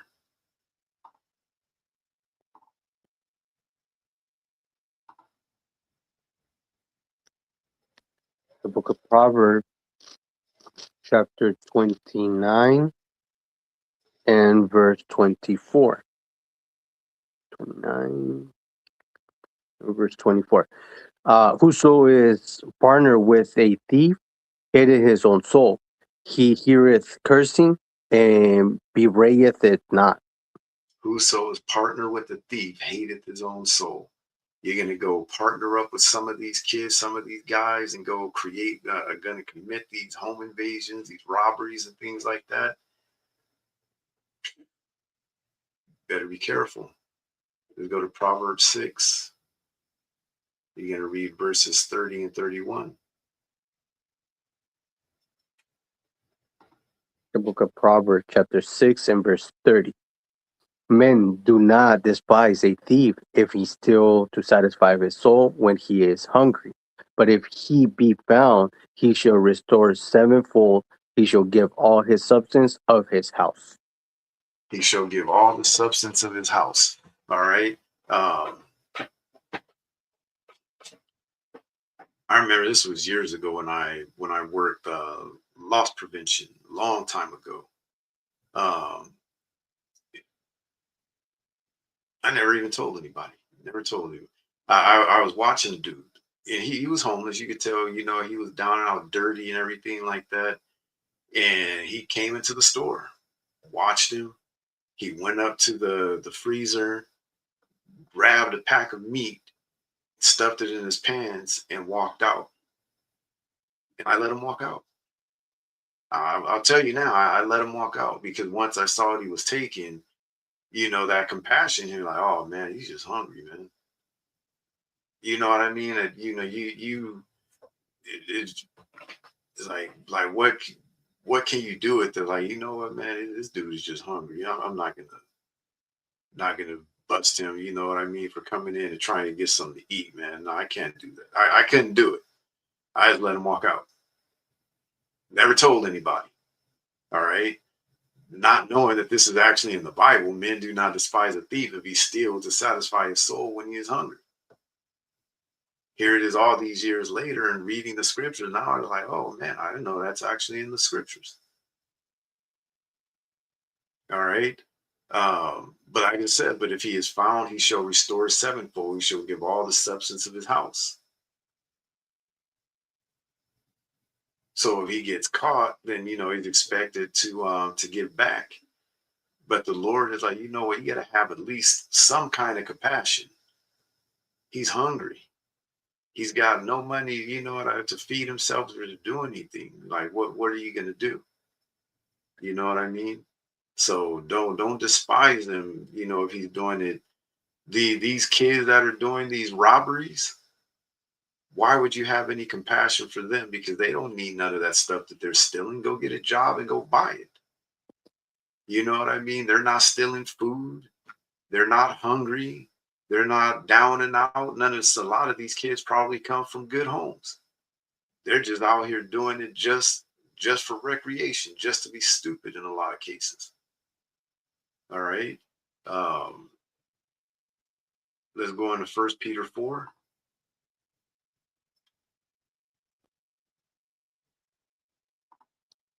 First Peter 4, you're going to read verses 12 through 19.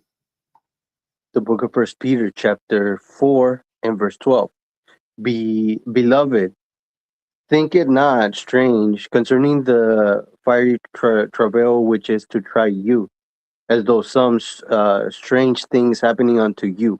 But rejoice, inasmuch as ye are partakers of Christ's suffering, that when his glory shall be revealed, ye may be glad also with exceeding joy. If ye be reproached for the name of Christ, happy are ye, for the Spirit of glory and of God rested upon you. On their part he is evil spoken of, but on your part he is glorified. But let none of you suffer as a murderer, or as a thief, or as an evildoer, or as a busybody in other men's matters. Yet if any man suffer as a Christian, let him not be ashamed, but let him glorify God on his behalf. For the time is come that judgment must begin at the house of God. And if it first being at us, what shall the end be of them that obey not the gospel of God? And if the righteous scarcely be saved, where shall be ungodly and the sinner appear? Wherefore let them that suffer according to the will of God commit the keeping of their soul to him in well-doing as unto faithful Creator. All right. So he's letting us know that as Christians, true followers of God, the Israelites, the children of God, the people of God, that we're going to suffer at some point. We're going to suffer persecution from our haters, the people of the other nations, especially from the governments of the world. If you haven't seen yet what's going on recently with IUIC, where I believe it was over in France, one of their members got expelled from the country because they had put out that decree that they couldn't gather anymore. They couldn't do certain things where fringes. They're cracking down on the Israelites, and it's gonna end up happening worldwide. But one of their members, they took it as far, the government did take it as far as expelling him from the country just for being an Israelite. Mm-hmm. You know what I mean? So these persecutions, these sufferings are going to come upon us, and they're already starting.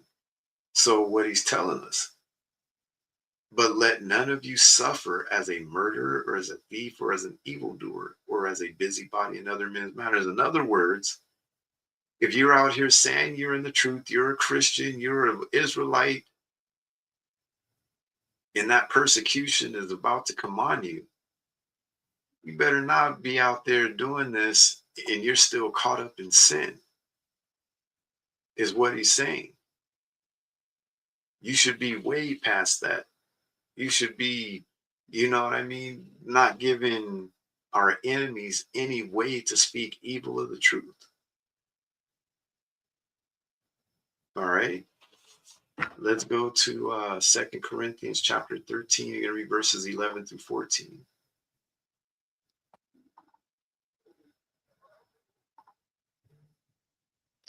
The book of 2 Corinthians chapter 13 and verse 11. It says, finally, brethren, farewell, be perfect, be of good comfort, be of one mind. Live in peace, and the God of love and peace shall be with you. Greet one another with a holy kiss. All the saints salute you. The grace of the Lord Jesus Christ and the love of God and the communion of the Holy Ghost be with you all. Amen. Let's go to Ecclesiastes 12, read 13 through 14. The book of Ecclesiastes, chapter 12 and verse 13. Let us hear the conclusion of the whole matter. Fear God and keep his commandments, for this is the whole duty of man. For God shall bring every work into judgment with every secret thing, whether it be good or whether it be evil. We had, a few more videos to show, you know what I mean, of people getting carjacked. Also, reasons why you should keep your door locked, because some of the other videos kind of touched up on it a little bit, because you never know who's coming up to your front door nowadays. You just can't open your door to just anybody and invite anybody into your house. Okay. You got to be on your toes nowadays. You got to be prepared. You got to have have yourself ready at a moment's notice of somebody trying to get into your house now, no matter where you live, no matter what your nationality, race, color, creed, it's happening everywhere. All right. This is just a wicked world we live in now. It doesn't matter if it's a bad neighborhood, or the best of neighborhoods. You can see that even Hollywood isn't safe anymore. You know what I mean? The people, the athletes, the people in the upper echelon of society aren't even safe from these thieves breaking into their houses now. So, excuse me. So you're seeing it happen all the way down at the bottom of society, in the worst of neighborhoods, and you're seeing it happening in the best of neighborhoods. So nobody's safe. That's what it's come down to. Nobody is safe now. That keep your doors locked. You know what I mean? And have yourself prepared. Because people don't believe in the commandments of God anymore, and they're not being taught. Thou shalt not steal. People don't care at all about taking from others now. You know what I mean? So with that, we're going to say shalom, most high Christ bless. Enjoy the rest of the Sabbath. And Lord's will, we'll see you next Sabbath.